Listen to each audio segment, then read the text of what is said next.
Hello, everyone. Welcome to the new episode of Kaleido Talks by KMCT, the official video podcast series launched by KMCT Group of Institutions. And today, I'm your host, Nasna Ismail. So, through this podcast series, we are aiming to have real-life discussions on various topics of general interest, like from academics, career trends, and advice for students seeking higher education. And the important part is that this series will be hosted by us, the students of KMCT.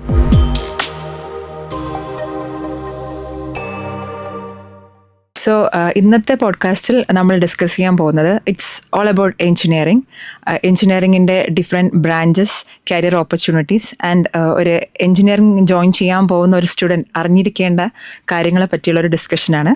So today we have two important guest here, Dr. Abdul Ghafoor, Principal, and Mr. Shamim, Assistant Professor at KMCT Institute of Emerging Technology and Management. Warm welcome. Sir, so ഈയിടെ നമ്മൾ കൂടുതൽ കേട്ടുകൊണ്ടിരിക്കുന്ന ഒരു കാര്യമാണ് like എൻജിനീയേഴ്സിന് ഇനി സ്കോപ്പില്ല, അല്ലെങ്കിൽ there is no demands for engineers anymore. And നമ്മളൊരു ട്രോളൊക്കെ കേൾക്കാറില്ലേ, ഒരു കല്ലെടുത്തെറിഞ്ഞാൽ ഒരു എൻജിനീയറുടെ തലയ്ക്കാണ് വീഴുക എന്നുള്ളത്. അപ്പം ഈ ഒരു മിസ്കൺസെപ്ഷന് സാർ എങ്ങനെയാണ് അഡ്രസ്സ് ചെയ്യുന്നത്? Very good question. ഞാനതിനെ ഡയറക്റ്റ് ആൻസർ ചെയ്യുന്നതിന് പകരം ഞാൻ നിങ്ങളോടൊരു കാര്യം ചോദിക്കാം. എൻജിനീയറിങ്ങിന് റെലവൻസ് ഉണ്ടോ എന്നുള്ളതാണ് നിങ്ങളുടെ പ്രധാനപ്പെട്ട ഒരു ക്വസ്റ്റ്യൻ. രണ്ടാമത് എൻജിനീയറിങ്ങിന് ജോബ് ഉണ്ടോ എന്നുള്ളതിൻ്റെ ആൻസർ ഞാൻ നിങ്ങൾക്ക് വിശദമായിട്ട് പിന്നീട് പറഞ്ഞുതരാം. എൻജിനീയറിങ്ങിൻ്റെ റെലവൻസിനെ കുറിച്ച് നമുക്ക് ആദ്യം സംസാരിക്കാം. അപ്പം നമ്മളുടെ ഡെയിലി ലൈഫിൽ എൻജിനീയറിങ്ങിന് എത്രമാത്രം പ്രസക്തി ഉണ്ട് എന്ന് ഞാൻ നിങ്ങൾക്കൊന്ന് മനസ്സിലാക്കി തരാം. നിങ്ങളുടെ റുട്ടീൻ നിങ്ങൾ എങ്ങനെയാണ് ആരംഭിക്കുന്നത്? ഡെയിലി റുട്ടീൻ ആദ്യം നിങ്ങൾ എഴുന്നേറ്റ് ആദ്യം ചെയ്യാൻ പോകുന്നത് എന്താണ്? ഓഫ് കോഴ്സ് സ്വിച്ച് ഓൺ ചെയ്യും. സാറ് ഇലക്ട്രിക്കൽ എഞ്ചിനീയറാണ്. അപ്പോൾ ഇലക്ട്രിക്കൽ എഞ്ചിനീയറിംഗിലാണ് നിങ്ങളുടെ ജീവിതം ആരംഭിക്കുന്നത്. അത് കഴിഞ്ഞാൽ നിങ്ങളുടെ ഏജിലുള്ള ഒരു ഗ്രൂപ്പ്, പക്ഷേ ഞങ്ങളൊക്കെ ചെയ്യുന്നുണ്ടാവാം, പക്ഷേ എന്തായാലും നിങ്ങളുടെ ഏജിലുള്ള ഗ്രൂപ്പ് ആദ്യം ചെയ്യാൻ പോകുന്നത് മൊബൈൽ എടുക്കും. അല്ലേ? അത് കമ്പ്യൂട്ടർ സയൻസിൻ്റെയും ഇലക്ട്രോണിക്സിൻ്റെയും ആപ്ലിക്കേഷനാണ് ഒരു മൊബൈൽ ഫോൺ എന്ന് പറയുന്നത്.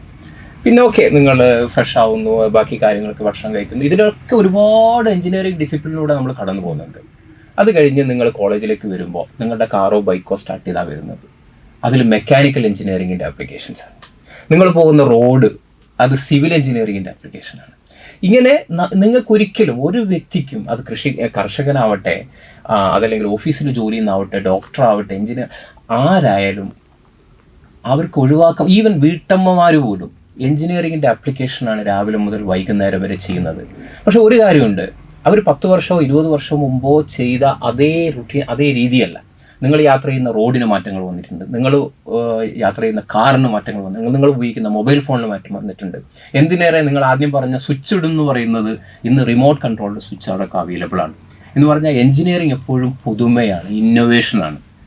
എഞ്ചിനീയറിംഗ് ഇല്ലാതെ നമുക്ക് മുമ്പോട്ട് പോകാൻ പറ്റില്ല, മാത്സ് ഇല്ലാതെ നമുക്ക് ഒരു ദിവസം കഴിഞ്ഞു പോകാൻ പറ്റില്ല എന്ന് പറയുന്ന പോലെ engineering is the integral part of everybody's life. അതാണ് അതിൽ സാറ് പറഞ്ഞല്ലോ, ഈ നമ്മൾ everything on your finger tip. ഇപ്പം നമ്മൾ ഹോം ഓട്ടോമേഷൻ ഏറ്റവും കൂടുതലായിട്ട് ഇപ്പോൾ കേട്ടുകൊണ്ടിരിക്കുന്ന സാധനമാണ് ഹോം ഓട്ടോമേഷൻ എന്നൊക്കെ പറഞ്ഞാൽ. അതായത് നമ്മൾ റിമോട്ട് ആക്സസ് ചെയ്യാണ്. അതിലൊക്കെ ശരിക്കും എഞ്ചിനീയറിങ്ങിൻ്റെ നമ്മുടെ day to day routine life എങ്ങനെ, ഇപ്പോൾ ഒരു എക്സാമ്പിൾ പറഞ്ഞു കഴിഞ്ഞാൽ, അപ്പോൾ ഒരു ഗ്രൂപ്പ് ഫോട്ടോ ഒക്കെ നമ്മൾ ചെറിയ കാലത്ത് എടുക്കുന്ന സമയത്ത് അത് ഫിലിമൊക്കെ പ്രൊസസ് ചെയ്തെടുക്കാൻ ടൈം ഉണ്ടായിരുന്നു. അത് പുതിയ കാലഘട്ടത്തിൽ വരും, വിത്തിൻ ഫ്രാക്ഷൻ ഓഫ് സെക്കൻഡ് അത് അമേരിക്കയിൽ പോയി വരുന്നുണ്ട്. അതൊക്കെ നമ്മളെ ഡേ ടു ഡേ ലൈഫിൽ എഞ്ചിനീയറിങ്ങിൻ്റെ ഒരു പ്രസക്തിയാണ്. പക്ഷെ നമ്മളത് അറിയാതെ പോകുന്നതാണ്, അത് റുട്ടീനായിപ്പോയി. So sir, as we all know, എഞ്ചിനീയറിങ്ങിന് ഡിഫറെൻറ്റ് ബ്രാഞ്ചസ് ഉണ്ട്, like computer science, AI, mechanical, civil, അങ്ങനെ. അപ്പോൾ ഒരു സ്റ്റുഡൻറ്റ് ഡിഫറെൻറ്റ് ബ്രാഞ്ചസ് ചൂസ് ചെയ്യുമ്പം എന്തൊക്കെ ശ്രദ്ധിക്കണം, അല്ലെങ്കിൽ അവരുടെ ഒരു ഇൻട്രസ്റ്റ് എങ്ങനെ മനസ്സിലാക്കാൻ പറ്റും, അതിൽ സാറിന് കൊടുക്കാനുള്ള അഡ്വൈസ് എന്താണ്? അതായത് ഒരു ബ്രാഞ്ച് ചൂസ് ചെയ്യുമ്പം പൊതുവേ കുട്ടികൾ ചെയ്യുക ട്രെൻഡിനൊപ്പം നിൽക്കുക എന്നുള്ളതാണ്. ഓക്കെ, സാധാരണ അവരുടെ ലൈഫിൽ ഇൻഫ്ലുവൻസ് ചെയ്യുന്ന ഒരു സാധനമാണ് 30 സെക്കൻഡ്സ് റീലുകളുടെ ലോകത്താണല്ലോ. സോ ഓഫ് കോഴ്സ് അപ്പോൾ അല്ലെങ്കിൽ മൂവീസ്, ഇപ്പോൾ ഫോർ എക്സാമ്പിൾ പറയുകയാണെങ്കിൽ നരസിംഹം എന്നുള്ള മൂവിയിൽ മമ്മൂട്ടി പറയും shall I remind you something എന്ന് പറയുമ്പോൾ അത് ഇൻസ്പയർഡ് ആയിട്ട് ലോക്ക് പഠിക്കാൻ പോകുന്ന ആളുകൾ. അതേപോലെ തന്നെ കിങ്ങിലെ മമ്മൂട്ടിയുടെ അത് ഇൻഫ്ലുവൻസ് ആയിട്ട് സിവിൽ സർവീസ്, അങ്ങനെയുള്ള ചില ട്രെൻഡിൻ്റെ പുറകിലാണ് പൊതുവെ ആളുകൾ. ഇപ്പോൾ ഈ അടുത്ത കാലത്തായിട്ട് കമ്പ്യൂട്ടർ സയൻസിന് ഡിമാൻഡ് എന്ന് പറഞ്ഞിട്ട് എല്ലാവരും കോവിഡിന് ശേഷമാണ് അത് വന്നത്. കമ്പ്യൂട്ടർ സയൻസിലേക്കൊരു ട്രെൻഡ്. അപ്പോൾ ട്രെൻഡിനനുസരിച്ച് പോകുന്നതിന് പകരം ഏത് ബ്രാഞ്ചാണ് സെലക്ട് ചെയ്യുന്നതെന്ന് തീരുമാനിക്കുന്നത് ആ സ്റ്റുഡൻറ്റിൻ്റെ പെർസ്പെക്റ്റീവ് നിന്ന്. അതായത് for example which is the best branch suited for them, അവർക്ക് ഏത് ബ്രാഞ്ചാണോ അതുള്ളത്. തീർച്ചയായിട്ടും അതിൽ എനിക്ക് ആഡ് ചെയ്യാനുള്ളൊരു പോയിന്റ്, പേരൻസ് അതുപോലെ അവരുടെ സ്കൂൾ ടീച്ചേഴ്സ് പ്രധാനപ്പെട്ട റോള് വഹിക്കേണ്ടത് സ്കൂൾ ടീച്ചേഴ്സാണ്. കാരണം +2 കഴിഞ്ഞാണ് എൻജിനീയറിങ്ങിന് അവർ ജോയിൻ ചെയ്യുന്നത്. അപ്പോൾ അവർ അഡ്വൈസ് ചെയ്യണം കുട്ടികളെ. കാരണം അവർ 10 വർഷം പലപ്പോഴും 1ാം ക്ലാസ് മുതൽ 12ാം ക്ലാസ് വരെ ഒരു സ്കൂളിലാണ് മിക്ക കുട്ടികളും പഠിക്കുന്നത്. ഏറ്റവും ചുരുങ്ങിയത് 8ാം ക്ലാസ് മുതൽ 12ാം ക്ലാസ് 5 വർഷമെങ്കിലും ആ സ്കൂളിലുണ്ട്. തീർച്ചയായിട്ടും അവിടുത്തെ കരിയർ ആൻഡ് പ്ലേസ്മെൻറ്റ് ഡിപ്പാർട്ട്മെൻറ്റ് ഈ കുട്ടികളെ അനലൈസ് ചെയ്യണം. മെൻറ്ററിങ് വളരെ എഫക്റ്റീവ് ആയിരിക്കണം. കുട്ടികളുടെ ടാലൻറ്റ് ഏതിലാണ്, അവരുടെ ഇൻട്രസ്റ്റ് ഏതിലാണ് എന്നൊക്കെ മനസ്സിലാക്കിയിട്ട് അവരെ ഗൈഡ് ചെയ്യേണ്ട ഉത്തരവാദിത്വം. പലപ്പോഴും എൻജിനീയറിങ്ങിന് ആസ്പിരൻ്റ് ആയിട്ടുള്ള ഒരു കുട്ടി മെഡിക്കലിന് ജോയിൻ ചെയ്യുന്നു, മെഡിക്കലിനൊരു താല്പര്യമുള്ള കുട്ടികൾ എൻജിനീയറിങ്ങിന് ജോയിൻ ചെയ്യുന്നു. ഇങ്ങനെ അല്ലെങ്കിൽ മെഡിക്കലും എൻജിനീയറിംഗും മാത്രമാണ് ഈ ലോകത്തുള്ളൂ എന്ന് ചിന്തിക്കുന്ന ആളുകളുണ്ട്. ലോ ഉണ്ട്, അല്ലേ? ഇങ്ങനത്തെ മിക്ക ഏരിയകളിലുണ്ട്. ഈ ഏത് ഏരിയകൾ എടുത്താലും, ഇപ്പോൾ ഞാൻ നേരത്തെ പറഞ്ഞു, എൻജിനീയറിങ്ങിൻ്റെ ഏത് മേഖല എടുത്താലും ജോലി സാധ്യത ഉണ്ട്. ഏത് മേഖല എടുത്താലും ജോലി. പിന്നെ സ്വാഭാവികമായിട്ടും ഇന്നത്തെ കാലത്ത് ഒരു ഡിജിറ്റൽ കാലഘട്ടത്തിലായതുകൊണ്ട് കമ്പ്യൂട്ടർ സയൻസ് റിലേറ്റഡ് ആയ കോഴ്സിന് കുറച്ചും കൂടെ അധികം ജോബ് സാധ്യത ഉണ്ട് എന്നുള്ളത് ശരിയാണ്. പക്ഷേ അതിൻ്റെ അർത്ഥം മറ്റു ബ്രാഞ്ചുകൾക്ക് സാധ്യത ഇല്ല എന്നല്ല.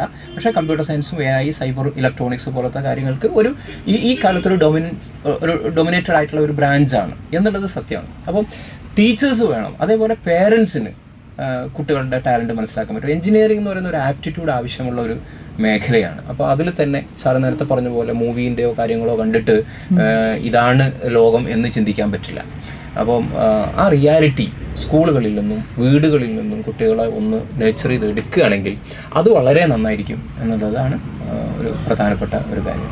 അപ്പം ഫസ്റ്റ് തിങ് എന്ന് പറഞ്ഞാൽ ഒരു കുട്ടിയുടെ ഇൻട്രസ്റ്റ് നമ്മൾ ആദ്യം ഐഡൻറ്റിഫൈ ചെയ്യണം. തീർച്ചയായിട്ടും. ഓക്കെ. അപ്പോൾ സാർ, എൻജിനീയറിങ്ങിൻ്റെ ഫീൽഡിൽ ഒരുപാട് ബ്രാഞ്ചസ് ഉണ്ട്, like traditional branches like mech, civil, electronics, അങ്ങനെ. അപ്പം നമ്മൾ നേരത്തെ പറഞ്ഞ പോലെ പുതിയ ട്രെൻഡ് ഇങ്ങനെ എമേർജ് ചെയ്ത് വരികയാണല്ലോ. അപ്പോൾ അതിലൊരു ലേറ്റസ്റ്റ് ട്രെൻഡാണ് AI ആൻഡ് ഡാറ്റ സയൻസ് എന്ന് പറയുന്നത്. അപ്പം എന്താണ് ഈ BTech in AI and data science? എന്താണ് ഈ ഒരു ഫീൽഡിലെ എൻജിനീയേഴ്സ് ചെയ്യുന്നത്? അതൊന്ന് എക്സ്പ്ലെയിൻ ചെയ്യാമോ? ഈ artificial intelligence and data science എന്ന് പറയുന്ന BTech കോഴ്സ് ഇപ്പോൾ റിലേറ്റീവ്ലി ഒരു പുതിയ ബ്രാഞ്ചാണ്.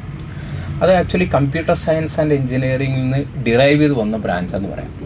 ഫോർ എക്സാമ്പിൾ, ഞാൻ 2000 ഞാൻ എൻ്റെ BTech എൻജിനീയറിംഗ് ഗ്രാജുവേഷൻ കഴിയുന്നത്, ഇയർ 2000. അന്ന് ഞങ്ങൾക്ക് ഞങ്ങളുടെ 7th സെമസ്റ്ററിലെ ഒരു പേപ്പറായിരുന്നു ആർട്ടിഫിഷ്യൽ ഇൻ്റലിജൻസ് എന്ന് പറഞ്ഞ പേപ്പർ. അന്ന് ആ പേപ്പർ ഒരു അക്കാഡമിക് ഇൻട്രസ്റ്റിലപ്പുറത്തേക്ക് അതിന് വലിയ ആപ്ലിക്കേഷൻസ് ഒന്നും ഉണ്ടായിരുന്നില്ല.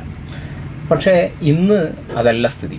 ഇന്ന് ഏതൊരു സാധാരണക്കാരനും ആർട്ടിഫിഷ്യൽ ഇൻ്റലിജൻസിനെ കുറിച്ചൊരു സാമാന്യ ധാരണ ഉള്ള, അല്ലെങ്കിൽ അദ്ദേഹത്തിൻ്റെ ഡെയിലി ലൈഫിൽ അദ്ദേഹം ഫീൽ ചെയ്യുന്നൊരു കാര്യമാണ് ആർട്ടിഫിഷ്യൽ ഇൻ്റലിജൻസ് എന്ന് പറയുന്നത്. ഇപ്പം നമ്മുടെ AI ക്യാമറയെ കുറിച്ചൊക്കെ നിങ്ങൾ ഒരുപാട് കേട്ടിട്ടുണ്ടാവും.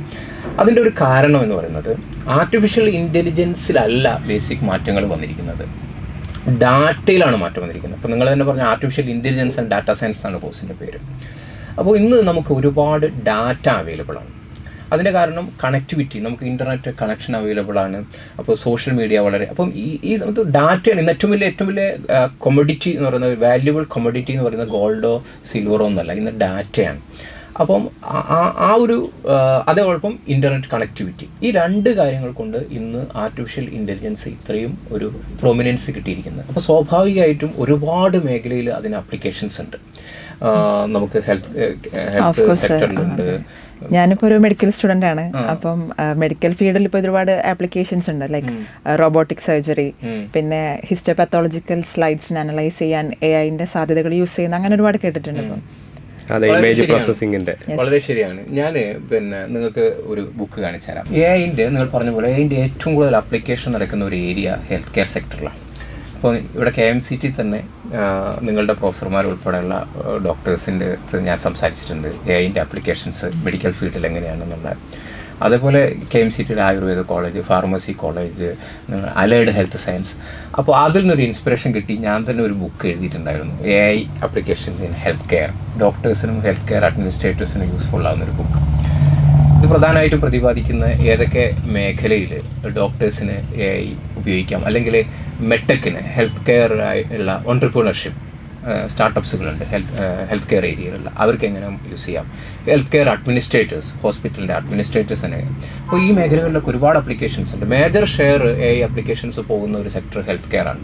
ഇതേപോലെ തന്നെ ഫിനാൻസ് സെക്ടർ, പിന്നെ അതേപോലെ ഈവൻ ക്ലൈമറ്റ് പ്രഡിക്ഷൻ, ഇനി ഏതേത് മേഖലകളിലും നമുക്ക് എഐൻ്റെ ഒരു വൈഡ് അപ്ലിക്കേഷൻസ് ഉള്ള കാര്യം. നേരത്തെ നമ്മൾ പറഞ്ഞില്ലേ, സിവിൽ എഞ്ചിനീയറിംഗ്, മെക്കാനിക്കൽ, നിങ്ങൾ ഇവിടെ സൂചിപ്പിച്ചു traditional branches, civil engineering, mechanical, അതിലൊക്കെ ഇപ്പോൾ ഇന്നോവേഷൻ കൊണ്ടുവരാൻ പറ്റുന്നത് എഐ അപ്ലിക്കേഷനുകളാണ് ഇവിടെയാണ്. ഇപ്പോൾ നിങ്ങൾ ഒരു പ്രൊഡക്റ്റ് പർച്ചേസ് ചെയ്യാൻ പോവുകയാണെങ്കിൽ നിങ്ങൾ ആ ഒരു മാർക്കറ്റിംഗ് എക്സിക്യൂട്ടീവ് ക്യാൻവാസ് ചെയ്യുന്നത് ഇത് AI ഇൻ്റഗ്രേറ്റഡ് വാഷിംഗ് മെഷീനാണ്, ഇത് AI ഇൻ്റഗ്രേറ്റഡ് ടെലിവിഷൻ ആണെന്നൊക്കെയാണ് പറയുന്നത്. അപ്പോൾ ഏതേത് മേഖലകളിലും എഐൻ്റെ ആപ്ലിക്കേഷൻ, AI ശരിക്കും ഒരു പവർ ഹൗസാണ്. മറ്റ് ഏതൊരു എഞ്ചിനീയറിംഗ് ബ്രാഞ്ചിനും മാത്രമല്ല, മറ്റേത് ഫീൽഡിലും, ലീഗൽ ഫീൽഡിൽ ഇന്ന് നമുക്ക് വക്കീലിൻ്റെ അടുത്ത് പോകേണ്ടത് ഒരു ലാസ്റ്റ് റിസോർട്ടാണ്. ഏകദേശം ലീഗൽ ക്വസ്റ്റ്യൻസും AI നിങ്ങൾക്ക് ആൻസർ ചെയ്ത് തരും.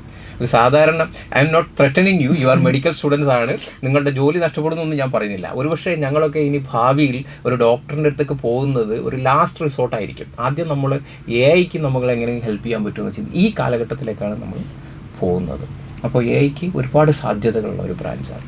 സർ, അതുപോലെ ഇപ്പം പുതുതായി കേട്ടുവരുന്ന ഒരു ബ്രാഞ്ചാണ് സൈബർ സെക്യൂരിറ്റി എന്നുള്ളത്. അപ്പം സൈബർ സെക്യൂരിറ്റി എഞ്ചിനീയേഴ്സിന് കിട്ടാൻ സാധ്യതയുള്ള കരിയർ ഓപ്പർച്യൂണിറ്റീസ്, അതിനെപ്പറ്റി ഒന്ന് എക്സ്പ്ലെയിൻ ചെയ്യാൻ പറ്റും? തീർച്ചയായിട്ടും. ഞാൻ നേരത്തെ പറഞ്ഞതിൻ്റെ കണ്ടിന്യൂറ്റിയാണ് ആക്ച്വലി ഈ സൈബർ സെക്യൂരിറ്റി കേസിൽ. ആർട്ടിഫിഷ്യൽ ഇൻ്റലിജൻസ് ആപ്ലിക്കേഷൻ്റെ യഥാർത്ഥ ഒരു ഡൊമിനേഷൻ വരുന്നത് ഇത്രയും bulk amount of data available ആണ്. നിങ്ങൾ എവിടെയെങ്കിലും ബിഗ് ഡാറ്റ എന്നൊക്കെ കേട്ടിട്ടുണ്ടാവും. പക്ഷേ ഇന്ന് നമുക്ക് ഒരുപാട് huge amount of data available ആണ്. അപ്പോൾ അതാണ് എഐൻ്റെ യഥാർത്ഥത്തിലുള്ള അതിൻ്റെ പിന്നിലുള്ള ഫോഴ്സ് എന്ന് ഞാൻ പറഞ്ഞു. അതുകൊണ്ട് തന്നെ ഈ ഡാറ്റ സേഫ് ആവേണ്ടത് വളരെ പ്രധാനമാണ്. അപ്പോൾ സൈബർ സെക്യൂരിറ്റിൻ്റെ ഒരു പ്രധാന മേഖല എന്ന് പറയുന്നത് ഈ എഐക്കോ മറ്റു മേഖലകളോ ആവശ്യമായ ഡാറ്റയെ സേഫ് ആക്കുക, സെക്യൂർ ആക്കുക എന്നുള്ളതാണ്. രണ്ടാമത്തെ ഒരു പ്രധാന കാര്യം സൈബർ സെക്യൂരിറ്റിക്ക് ഇത്രയും ഒരു ഇമ്പോർട്ടൻസ് കിട്ടാനുള്ളത് നമ്മൾ നേരത്തെ പറഞ്ഞ ആ കാര്യം കണക്ടിവിറ്റി. ഇപ്പം പലപ്പോഴും ഡാറ്റ ഒരു സ്ഥലത്തുള്ള ഡാറ്റ അവിടെ തന്നെ യൂസ് ചെയ്യല്ല, വേറെ സ്ഥലത്തുള്ള ഡാറ്റ നമ്മൾ ഇങ്ങോട്ടേക്ക് ട്രാൻസ്ഫർ ചെയ്യാണ് ത്രൂ ഡിഫറെൻറ്റ് മീഡിയം, അല്ലേ? അപ്പോൾ ആ മീഡിയം സേഫ് ആവേണ്ടതുണ്ട്. ഇപ്പോൾ ഇതാണ് വേറൊരു. പിന്നെ നമ്മൾ മിക്കപ്പോഴും ഇന്ന് ഡാറ്റ സ്റ്റോർ ചെയ്യുന്നത് നമ്മളുടെ ഒരു ഫിസിക്കൽ ഒരു പ്രോക്സിമിറ്റി അവിടെ അല്ല, നമ്മൾ ക്ലൗഡിലാണ് ഡാറ്റ സ്റ്റോർ ചെയ്യുന്നത്. അപ്പോൾ ക്ലൗഡിലുള്ള ഡാറ്റ സേഫ് ആയിരിക്കണം. ഇങ്ങനെ പ്രധാനമായിട്ട് പിന്നെ നമുക്കറിയാം ഇന്നെല്ലാം ഇപ്പോൾ നമ്മളുടെ ഐഡൻറ്റിറ്റി പലപ്പോഴും ഒരു ഫിസിക്കലായിട്ടൊരു പ്ലേസിലല്ല. പലപ്പോഴും നമ്മളുടെ ആളുകൾ ചോദിക്കുന്നത് നിങ്ങൾ ഇൻസ്റ്റയിലുണ്ടോ, നിങ്ങൾ ഫേസ്ബുക്കിലുണ്ടോ എന്നാണ് ചോദിക്കുന്നത്. അല്ല, നമ്മൾ KMCTയിലാണ് എന്നല്ലല്ലോ പലപ്പോഴും ചോദിക്കുന്നത്. അപ്പോൾ ഇങ്ങനെ നമ്മളുടെ പ്രസൻസ് എന്ന് പറയുന്നത് ഡിഫറെൻറ്റ് ഡിജിറ്റൽ സൈബർ വേൾഡിലാണ്. അപ്പോൾ അവിടെയൊക്കെ നമ്മളുടെ ഡാറ്റ നമ്മൾ സേഫ് ആവേണ്ടതുണ്ട്. നമ്മുടെ ബാങ്ക് അക്കൗണ്ട്, അല്ലേ? ഇപ്പോൾ പലപ്പോഴും നമ്മൾ പേപ്പറിൽ വായിക്കുന്നത് ഒരു സാധാരണക്കാരൻ്റെ പൈസ അടിച്ചുകൊണ്ട് പോയതല്ല. പലപ്പോഴും വളരെ രസകരമായൊരു കാര്യം എന്ന് വെച്ചാൽ ബാങ്ക് മാനേജറുടെ കാശ് അടിച്ചുകൊണ്ടുപോയ കേസ് നമ്മൾ വായിച്ചിട്ടുണ്ട്. അപ്പോൾ സൈബർ ഫ്രോഡ് വ്യാപകം. പിന്നെ ഈ ഡിജിറ്റൽ അറസ്റ്റ് ഒരു പുതിയ പ്രയോഗമാണ്, വിർച്വൽ അറസ്റ്റ്, ഡിജിറ്റൽ അറസ്റ്റ് എന്നൊക്കെ നിങ്ങൾ കേൾക്കുന്നുണ്ട്. ബോംബെയിൽ ഇരുന്നിട്ട് പോലീസ് ഓഫീസർ നിങ്ങൾ അറസ്റ്റിലാണെന്ന് പറയുമ്പോൾ ശരി ഞാൻ അറസ്റ്റിലാണെന്ന് പറഞ്ഞിട്ട് നമ്മൾ സമ്മതിച്ചു കൊടുക്കുന്ന ഇത് ഒരു നിരക്ഷരായ ഒരു അക്ഷരജ്ഞാനം ഇല്ലാത്ത ആളുകളല്ല ഈ പറ്റിക്കുന്നത്. കൃത്യമായ നോളജുള്ള, പലപ്പോഴും ഡിജിറ്റൽ അവയർനെസ്സും കൂടുള്ള, ഡിജിറ്റൽ ലിറ്ററസി ഉള്ള ആളുകൾ പോലും വഞ്ചിക്കപ്പെടുന്ന ഉണ്ട്. അപ്പം അത്ര എളുപ്പമല്ല ഈ സേഫ് 100% സേഫ് ആകുക, സെക്യൂർ ആകുക എന്നുള്ളത് ഒരിക്കലും പോസിബിളായ ഒരു കാര്യമല്ല. അപ്പോൾ സൈബർ സെക്യൂരിറ്റിൻ്റെ സ്കോപ്പ് എന്ന് പറയുന്നത് എപ്പോഴും അവിടെ ഉണ്ടാവും. അതിനാണ് ഇപ്പം അതുകൊണ്ടാണ് സർക്കാർ തലത്തിൽ ഇപ്പോഴും ഫോൺ വിളിക്കുമ്പോൾ പോലീസിൽ നിന്നോ CBIയിൽ നിന്നോ എന്ന് പറയുന്നത്. കോവിഡിന് ശേഷം അങ്ങനെ ഒരു സാധനം വരാൻ അത്രയും റെലവൻസ് അതിനുണ്ട്. കാരണം ഇതൊക്കെ പറഞ്ഞിട്ടും ഇത് നടത്തുന്നുണ്ട് ഫോണിലൂടെയും ഇതിലൊക്കെ ഒരുപാട് കേസ്. നമ്മൾ അടുത്ത പ്രദേശത്ത് കോഴിക്കോട് ജില്ലയിൽ ഒക്കെ തന്നെ അടുത്ത പ്രദേശ അധ്യാപകരിൽ നിന്നും സാർ പറഞ്ഞ ഒരു ബാങ്ക് മാനേജർ ഇവരിന്നൊക്കെ പൈസ ഇതുകൊണ്ട്. അപ്പോൾ നമ്മളൊക്കെ ഡിജിറ്റൽ ട്രാൻസാക്ഷൻ, അപ്പോൾ കയ്യിൽ ക്യാഷ് ആരുടെ കയ്യിലില്ല. ഓക്കെ, അപ്പോൾ ഡിജിറ്റൽ വേൾഡിലേക്ക് പോകുമ്പോൾ അവിടെ നമ്മുടെ ഡാറ്റ സെക്യൂർ ആണോ, നമ്മുടെ എല്ലാ സംഗതിയും സെക്യൂർ ആയിരിക്കണം. അപ്പോൾ അതിന് അത്രയും റെലവൻസ് ശരിക്കും AIനേക്കാളും ബൂം ചെയ്യുന്ന സൈബർ സെക്യൂരിറ്റിയാണ്. ശരിക്കും അതിൻ്റെ ഒരുപാട് ഡാറ്റാസ് അവൈലബിൾ ആണ്. അപ്പോൾ sir, electronics and communication engineering അപ്പോൾ ഒരു കാലത്ത് ഭയങ്കര ഗ്ലാമറസ് ആയ ഒരു ഫീൽഡായിരുന്നു. ഇപ്പം നമ്മൾ നേരത്തെ പറഞ്ഞ പോലെ പുതിയ കുറേ ബ്രാഞ്ചസ് ഇപ്പോൾ എമേർജ് ചെയ്ത് വരികയാണ്, സൈബർ സെക്യൂരിറ്റി, AI. അപ്പം ഇന്നത്തെ സ്റ്റുഡൻസിന് ഈ ഒരു ബ്രാഞ്ചസിനോട്, അതായത് നമ്മുടെ EC പോലുള്ള ബ്രാഞ്ചിനോട് ഇപ്പം പണ്ടത്തെ അത്ര ഒരു ഇൻട്രസ്റ്റ് കാണുന്നില്ല. അപ്പം ഇതെന്തുകൊണ്ടാണ് ഈ ഒരു മാറ്റം സംഭവിച്ചത്? അപ്പം സാർ അതിനെങ്ങനെയാണ് അനലൈസ് ചെയ്യുന്നത്? അതായത് ഈ കോവിഡിന് ശേഷമാണ് ശരിക്ക്, കോവിഡ് വരെയൊക്കെ ഈസിക്കൊക്കെ നല്ല കുട്ടികൾ ഒപ്റ്റ് ചെയ്തിരുന്നു പറഞ്ഞാൽ, കോവിഡിന് ശേഷം പലപ്പോഴും ഈ നമ്മുടെ വർക്ക് ഫ്രം ഹോം ചെയ്യാൻ പറ്റുന്ന ഒരു ജോബ്, അതായത് സേഫായ ജോബ് CS-കാർക്ക്, ആ ഒരു ട്രെൻഡിന് ശേഷമാണ് പൊതുവെ ഈസിക്ക് ഇങ്ങനെ ആളുകൾ ഒപ്റ്റ് ചെയ്യുന്ന കുറേ. യഥാർത്ഥത്തിൽ ഇപ്പം നമ്മൾ ഈ നടത്തുന്ന സാധനം പോലും ലൈവായിട്ട് ആളുകൾ കാണുന്നത്, നമ്മൾ ഓൾ അബൌട്ട് കമ്മ്യൂണിക്കേഷനാണ് നമ്മൾ നടത്തുന്നത്. അപ്പോൾ നമ്മുടെ ലൈഫിൽ കമ്മ്യൂണിക്കേഷൻ അത്ര ഇമ്പോർട്ടൻ്റ് ഉണ്ട്. ഇപ്പോൾ എത്ര ടെക്നോളജി വളർന്നാൽ, നമ്മൾ നേരത്തെ പറഞ്ഞു AI, അതേപോലെ ഇതൊക്കെ എന്താണ്, ഈ ബ്രാഞ്ചസിനെ സപ്പോർട്ട് ചെയ്യുന്നതാണ്. ഇപ്പോൾ നേരത്തെ പറഞ്ഞ പോലെ ഫിംഗർ ടിപ്പിൽ നമ്മൾ കാര്യങ്ങൾ ചെയ്യുന്നത്, നമ്മൾ ഇവിടെ ഇരുന്നിട്ട് നമ്മളെ കാർ ഓപ്പറേറ്റ് ചെയ്യുന്നത് ഒക്കെ കമ്മ്യൂണിക്കേഷനാണ് ശരിക്കും നടക്കുന്നത്. അതേപോലെ നമ്മൾ ഉപയോഗിക്കുന്ന സെൻസേഴ്സ്, ഓക്കെ, ഈ ഫീൽഡിലൊക്കെ ശരിക്കും എന്താണെന്ന് വെച്ചാൽ ഇപ്പോഴും അതിൻ്റെ നമ്മളെ ഡെയിലി റുട്ടീനായപ്പോൾ നമ്മളത് ശ്രദ്ധിക്കാതെ പോയി എന്നുള്ളതാണ്. ഇപ്പോൾ ഡാറ്റ വെച്ച് പറയുകയാണെങ്കിൽ, ഇപ്പോൾ കഴിഞ്ഞ വർഷത്തെ 2024 കീം അലോട്ട്മെൻറ്റിൻ്റെ ലിസ്റ്റ് നിങ്ങൾ എടുത്ത് നോക്കിക്കഴിഞ്ഞാൽ, ഫസ്റ്റ് 20 റാങ്കിൽ 5 സ്റ്റുഡൻസ് ഒപ്റ്റ് ചെയ്തത്, ഈവൻ സെക്കൻഡ് സ്റ്റുഡൻറ്റ് ഒപ്റ്റ് ചെയ്തത്, സെക്കൻഡ് റാങ്കിൽ വരുന്ന സ്റ്റുഡൻറ്റ് ഒപ്റ്റ് ചെയ്യുന്നത്, റാങ്ക് എന്ന് പറഞ്ഞാൽ അലോട്ട്മെൻറ്റ് പ്രൊസീജിയറിൽ സെക്കൻഡ് ചാൻസിൽ വരുന്നത് ഇലക്ട്രോണിക്സ് ആൻഡ് കമ്മ്യൂണിക്കേഷനാണ്. അതിലിപ്പോൾ ആഡ് ചെയ്യേണ്ട ഒരു കാര്യം 2 ആസ്പെക്ട്സിലും, ഒന്ന് ഇന്ത്യൻ കോണ്ടെക്സ്റ്റിലും ഒരു ഗ്ലോബൽ കോണ്ടെക്സ്റ്റിലും പറയുകയാണെങ്കിൽ, പിന്നെ ഇന്ത്യ ഗവൺമെൻറ് നന്നായി പ്രൊമോട്ട് ചെയ്യുന്നുണ്ട് ഇപ്പോൾ സെമി കണ്ടക്ടർ ഇൻഡസ്ട്രീനെ. ഇപ്പോൾ ഒരു പുതിയ സ്കീം പ്രകാരം നമ്മളെപ്പോലത്തെ എഞ്ചിനീയറിംഗ് കോളേജുകൾക്ക് ഒരു ഫാബ് ലാബ്, സെമി കണ്ടക്ടർ ഇൻഡസ്ട്രിയിൽ ട്രെയിനിങ് കൊടുക്കാനും കോഴ്സ് നടത്താനും അതേപോലെ ഫാബ് ലാബ് സെറ്റ് ചെയ്യാനും ഒക്കെ ഉള്ള ഒരു ഫണ്ട് ഇന്ത്യ ഗവൺമെൻറ് അലോട്ട് ചെയ്യാൻ തീരുമാനിച്ചിട്ടുണ്ട്. അപ്പോൾ അത് വലിയൊരു ബൂം നമ്മുടെ ഇന്ത്യയിൽ സെമി കണ്ടക്ടർ ഇൻഡസ്ട്രിക്ക്, അതുവഴി ഇലക്ട്രോണിക്സ് ഇൻഡസ്ട്രിക്ക് കാരണമാവും. രണ്ടാമത്, കഴിഞ്ഞ ദിവസം നമ്മുടെ ട്രംപ് കൊണ്ടുവന്ന ഒരു റെസിപ്രോക്കൽ താരിഫ് സിസ്റ്റം ഉണ്ട്. എന്ന് പറഞ്ഞാൽ ഓരോ രാജ്യത്തേക്കും അദ്ദേഹം താരിഫ്, ഇമ്പോർട്ടിന് ഒരുപാട് താരിഫ്, അതിൽ ചൈനയാണ് ഏറ്റവും കൂടുതൽ എഫക്റ്റ് ചെയ്യാൻ പോകുന്നത്. 124% പിന്നെ ചൈനയിൽ നിന്ന് ഇമ്പോർട്ട് ചെയ്യുന്ന കാര്യങ്ങൾക്ക് ട്രംപ് ഏർപ്പെടുത്തിയിരിക്കുന്ന ടാരിഫ്. അപ്പോൾ സ്വാഭാവികമായിട്ടും കഴിഞ്ഞ ദിവസത്തെ പേപ്പറിലുണ്ട്, പ്രധാനപ്പെട്ട ചൈനീസ് കമ്പനിയായ ഹെയർ, ഹൈസൻസ്, ലെനോവ പോലത്തെ കമ്പനികൾ അവരെന്താണ് ഇനി ചെയ്യാൻ പോകുന്നതെന്ന് വെച്ചാൽ ഇന്ത്യയിൽ വെച്ച് മാനുഫാക്ചറിങ് നടത്താനാണ്. കാരണം ഇന്ത്യയിൽ നിന്ന് അമേരിക്കയ്ക്ക് ഇമ്പോർട്ട് ചെയ്യുന്നതിന് ചൈനേൻ്റെ പോലത്തെ അത്ര വലിയ ടാരിഫില്ല, നമുക്ക് അത്ര 24% what ever B the things. അപ്പോൾ ചൈനയിൽ നിന്ന് ഇനി അമേരിക്കയിലേക്ക് ഇമ്പോർട്ട് ചെയ്യൽ അത്ര എളുപ്പമല്ല. അപ്പം ചൈനീസ് കമ്പനി പോലും ഇന്ത്യയിൽ മാനുഫാക്ചറിങ് നടത്താനാണ് തീരുമാനം. അപ്പോൾ ഇങ്ങനെ ഒരുപാട് പോസിറ്റീവായിട്ടുള്ള ഒരു കാലഘട്ടമാണ് ഇലക്ട്രോണിക്സ് ഡിപ്പാർട്ട്മെൻറ്റിൽ ഇന്നൊരു സ്റ്റുഡൻറ്റ് എഞ്ചിനീയറിങ്ങിന് ജോയിൻ ചെയ്യാൻ പറ്റുക. വേറെ പ്രധാനപ്പെട്ട കാര്യം, കമ്പ്യൂട്ടർ സയൻസ്, AI, സൈബർ പോലത്തെ കാര്യങ്ങൾക്ക് കൂടുതൽ ഡിമാൻഡ് ആയതുകൊണ്ട് തന്നെ എഞ്ചിനീയറിംഗ് കോളേജുകളിൽ അതിൽ കൂടുതൽ സീറ്റ് ഉണ്ടാവും. ഈ മിക്ക കോളേജുകളിലും ഇലക്ട്രോണിക്സിന് ഡിമാൻഡില്ല എന്ന് പറഞ്ഞ് കോളേജുകളിൽ നിന്ന് സീറ്റ് കട്ട് ചെയ്യുകയോ അല്ലെങ്കിൽ ആ ബ്രാഞ്ച് തന്നെ എടുത്തു കളയോ ചെയ്തിട്ടുണ്ട്. ഇപ്പോൾ കേരളത്തിലെ അങ്ങോളമുള്ള കോളേജുകളിൽ വളരെ കുറഞ്ഞ കോളേജുകൾ മാത്രമാണ് electronics and communication engineering branch ഉള്ളത്. അതിൽ തന്നെ വളരെ കുറഞ്ഞ സീറ്റ് മാത്രമേ ഉള്ളൂ. സ്വാഭാവികമായും 4 വർഷം കഴിഞ്ഞാൽ ഇലക്ട്രോണിക്സ് ആൻഡ് എഞ്ചിനീയറിംഗ് ഗ്രാജുവേറ്റ് ആയിട്ടുള്ള കുട്ടികളുടെ എണ്ണം കമ്പ്യൂട്ടർ സയൻസോ AI സൈബറിനെ അപേക്ഷിച്ച് കുറവായിരിക്കും. അപ്പോൾ മാർക്കറ്റിൽ സപ്ലൈ ഇല്ലാത്ത വരുന്ന ഒരു സാധ്യത, ഡിമാൻഡും സപ്ലൈയും തമ്മിൽ ഒരു ഗ്യാപ്പ് വരുന്ന ഒരു അവസരം, ഒരു ഷോർട്ടേജ് വരുന്ന ഒരു സിറ്റുവേഷൻ ഒരുപക്ഷെ ഇലക്ട്രോണിക്സ് ആൻഡ് കമ്മ്യൂണിക്കേഷൻ ഉണ്ടാവും. എന്താണ് ഇപ്പം BCA degree and BTech in CSE, അപ്പം ജനറലി സ്റ്റുഡൻസിനുള്ള ഒരു ഡൗട്ടാണ്, ഇത് രണ്ടും സെയിം ആണോ, അല്ലെങ്കിൽ ഇത് എങ്ങനെയാണ് ഡിഫറെൻ്റ് ആവുന്നത്? അതിനെ പറ്റി സാർ ഒന്ന് പറയാം. ഈ BCA എന്ന് പറയുന്ന കോഴ്സ് പരമ്പരാഗതമായിട്ട് ആർട്സ് ആൻഡ് സയൻസ് കോളേജുകളിലായിരുന്നു കൊടുത്തുകൊണ്ടിരുന്നത്. അതിൻ്റെ പോസ്റ്റ് ഗ്രാജുവേഷനാണ് MCA എഞ്ചിനീയറിംഗ് കോളേജിൽ ഓഫർ ചെയ്യുമായിരുന്നു. പക്ഷേ BCA സാധാരണ കേസിൽ ആർട്സ് ആൻഡ് സയൻസ് കോളേജിലുണ്ടായിരുന്നത്.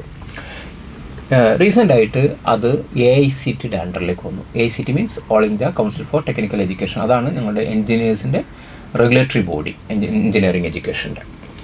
അപ്പോൾ അതുപോലെ ഡിഗ്രിയൊക്കെ ഇപ്പോൾ 4 വർഷമാക്കിയല്ലോ. അപ്പോൾ എഞ്ചിനീയറിംഗ് കോളേജിൻ്റെ അണ്ടറിലാണ് ഇപ്പോൾ BCA പ്രധാനമായിട്ടും. അപ്പോൾ എഞ്ചിനീയറിംഗ് കോളേജിൽ ഒരു BCA ഡിഗ്രി ഉണ്ടാകുന്നത് ഒരുപാട് അവർക്ക് യൂസ്ഫുൾ ആയിരിക്കും ഒരു ആർട്സ് ആൻഡ് സയൻസ് കോളേജിന്. കാരണം അത് കമ്പ്യൂട്ടറിൻ്റെ ആപ്ലിക്കേഷൻസിൻ്റെ ഏരിയയാണ്. BCA എന്ന് പറഞ്ഞാൽ ബാച്ചലർ ഓഫ് കമ്പ്യൂട്ടർ ആപ്ലിക്കേഷനാണ്. BTech കമ്പ്യൂട്ടർ സയൻസ് എന്ന് പറയുന്നത് ഒരു എഞ്ചിനീയറിംഗ് ഡിഗ്രിയാണ്. എഞ്ചിനീയറിംഗ് കമ്പ്യൂട്ടർ എഞ്ചിനീയർ അല്ലെങ്കിൽ കമ്പ്യൂട്ടർ സയൻസ് ആൻഡ് എഞ്ചിനീയർ എന്ന് പറയുമ്പോൾ അതിൽ കമ്പ്യൂട്ടറിൻ്റെ കമ്പ്യൂട്ടർ എന്ന് പറയുന്നത് ഒരു ഹാർഡ്വെയർ ഇലക്ട്രോണിക് ഡിവൈസാണ്. അപ്പോൾ അതിലെ ഹാർഡ്വെയർ ഇലക്ട്രോണിക് ഡിസൈനൊക്കെ കൂടുതലായിട്ട് വരും. ഒരു ഹാർഡ്വെയർ ഡിസൈൻ, ഒരു മൈക്രോ പ്രോസസ് ചിപ്പ് ഡിസൈൻ, അതിൻ്റെ സോഫ്റ്റ്വെയർ പാർട്ടും വരും. പക്ഷേ BCA എന്ന് പറയുന്നത് പ്യൂർലി കമ്പ്യൂട്ടർ സോഫ്റ്റ്വെയർ അപ്ലിക്കേഷൻസിനെ കുറിച്ചാണ് അവിടെ കോൺസെൻട്രേറ്റ് ചെയ്യുക. ഈ നോളേജുകൾ കമ്പ്യൂട്ടർ സയൻസിൻ്റെ തിയറിയും പ്രാക്ടിക്കലുമാണ് കമ്പ്യൂട്ടർ ബിടെക്കിലെങ്കിൽ അതിൻ്റെ പ്രാക്ടിക്കൽ ആപ്ലിക്കേഷൻസിലാണ് ഒരു BCA സ്റ്റുഡൻസ് കൂടുതൽ ഊന്നൽ കൊടുക്കുന്നത്. അവിടെ ഒരു ഹാർഡ്വെയർ ഡിസൈനെ കുറിച്ച് അവർ കൂടുതൽ അതിനെ ചിന്തിക്കുന്നില്ല. അല്ലെങ്കിൽ സോഫ്റ്റ്വെയറിൻ്റെ ഫണ്ടമെൻ്റൽ സോഫ്റ്റ്വെയർ ഡിസൈൻ ചെയ്യണം. നമ്മളിപ്പോൾ കമ്പൈലർ എന്നൊക്കെ പറയും, സോഫ്റ്റ്വെയർ നമ്മൾ ഹൈ ലെവൽ ലാംഗ്വേജ് എന്ന് മെഷീൻ ലാംഗ്വേജിലേക്ക് ഇതൊന്നും അവരുടെ ഒരു കൺസേൺ അല്ല. പ്രാക്ടിക്കൽ അപ്ലിക്കേഷൻസാണ്, സോഫ്റ്റ്വെയറിൻ്റെ അപ്ലിക്കേഷൻസാണ് കൂടുതലായിട്ട് BCAയിലേക്ക് വരുന്നത്. അത് എഞ്ചിനീയറിംഗ് കോളേജിൻ്റെ ഭാഗമായി വരുമ്പോൾ സ്വാഭാവികമായിട്ടും അതിന് കുറച്ചും കൂടെ ഒരു പ്രൊഫഷണൽ ടച്ച് വർദ്ധിക്കും.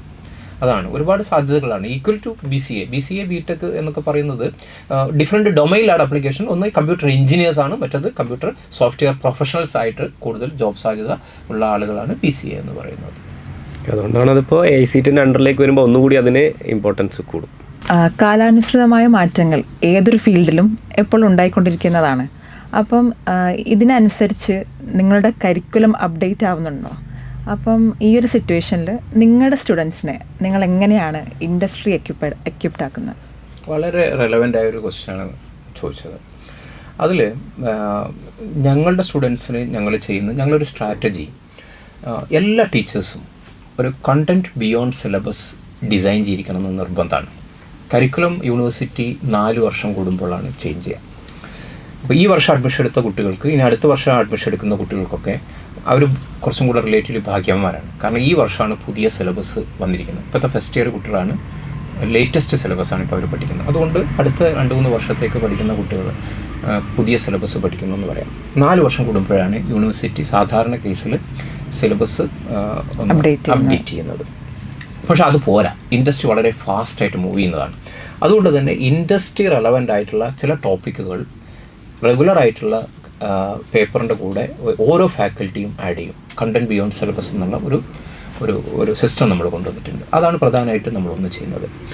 രണ്ടാമത് പിന്നെ നമ്മൾ കോളേജിൽ നമ്മളൊരു സിസ്റ്റം കൊണ്ടുവന്നിരിക്കുന്നത് തീർച്ചയായിട്ടും എല്ലാ സ്റ്റുഡൻറ്റ് ഓറിയൻറ്റഡ് ആയിട്ടുള്ള സ്റ്റുഡൻറ്റ് സെൻറ്റേർഡ് ആയിട്ടുള്ള ഒരു ടീച്ചിങ് ലേണിംഗ് പ്രോസസ്സാണ്. അഥവാ എല്ലാ ക്ലാസ്സിലെ ഒരു 60 സ്റ്റുഡൻസ് ഒരു ക്ലാസ്സിൽ ഒരു ബാച്ചിലുണ്ടെങ്കിൽ മുഴുവൻ സ്റ്റുഡൻസിനെ ഒരു സിംഗിൾ ബ്ലോക്കായി കൺസിഡർ ചെയ്യുന്ന ഒരു സിസ്റ്റം അല്ല ഞങ്ങൾക്കുള്ളത്. അതിൽ സ്റ്റുഡൻസിൻ്റെ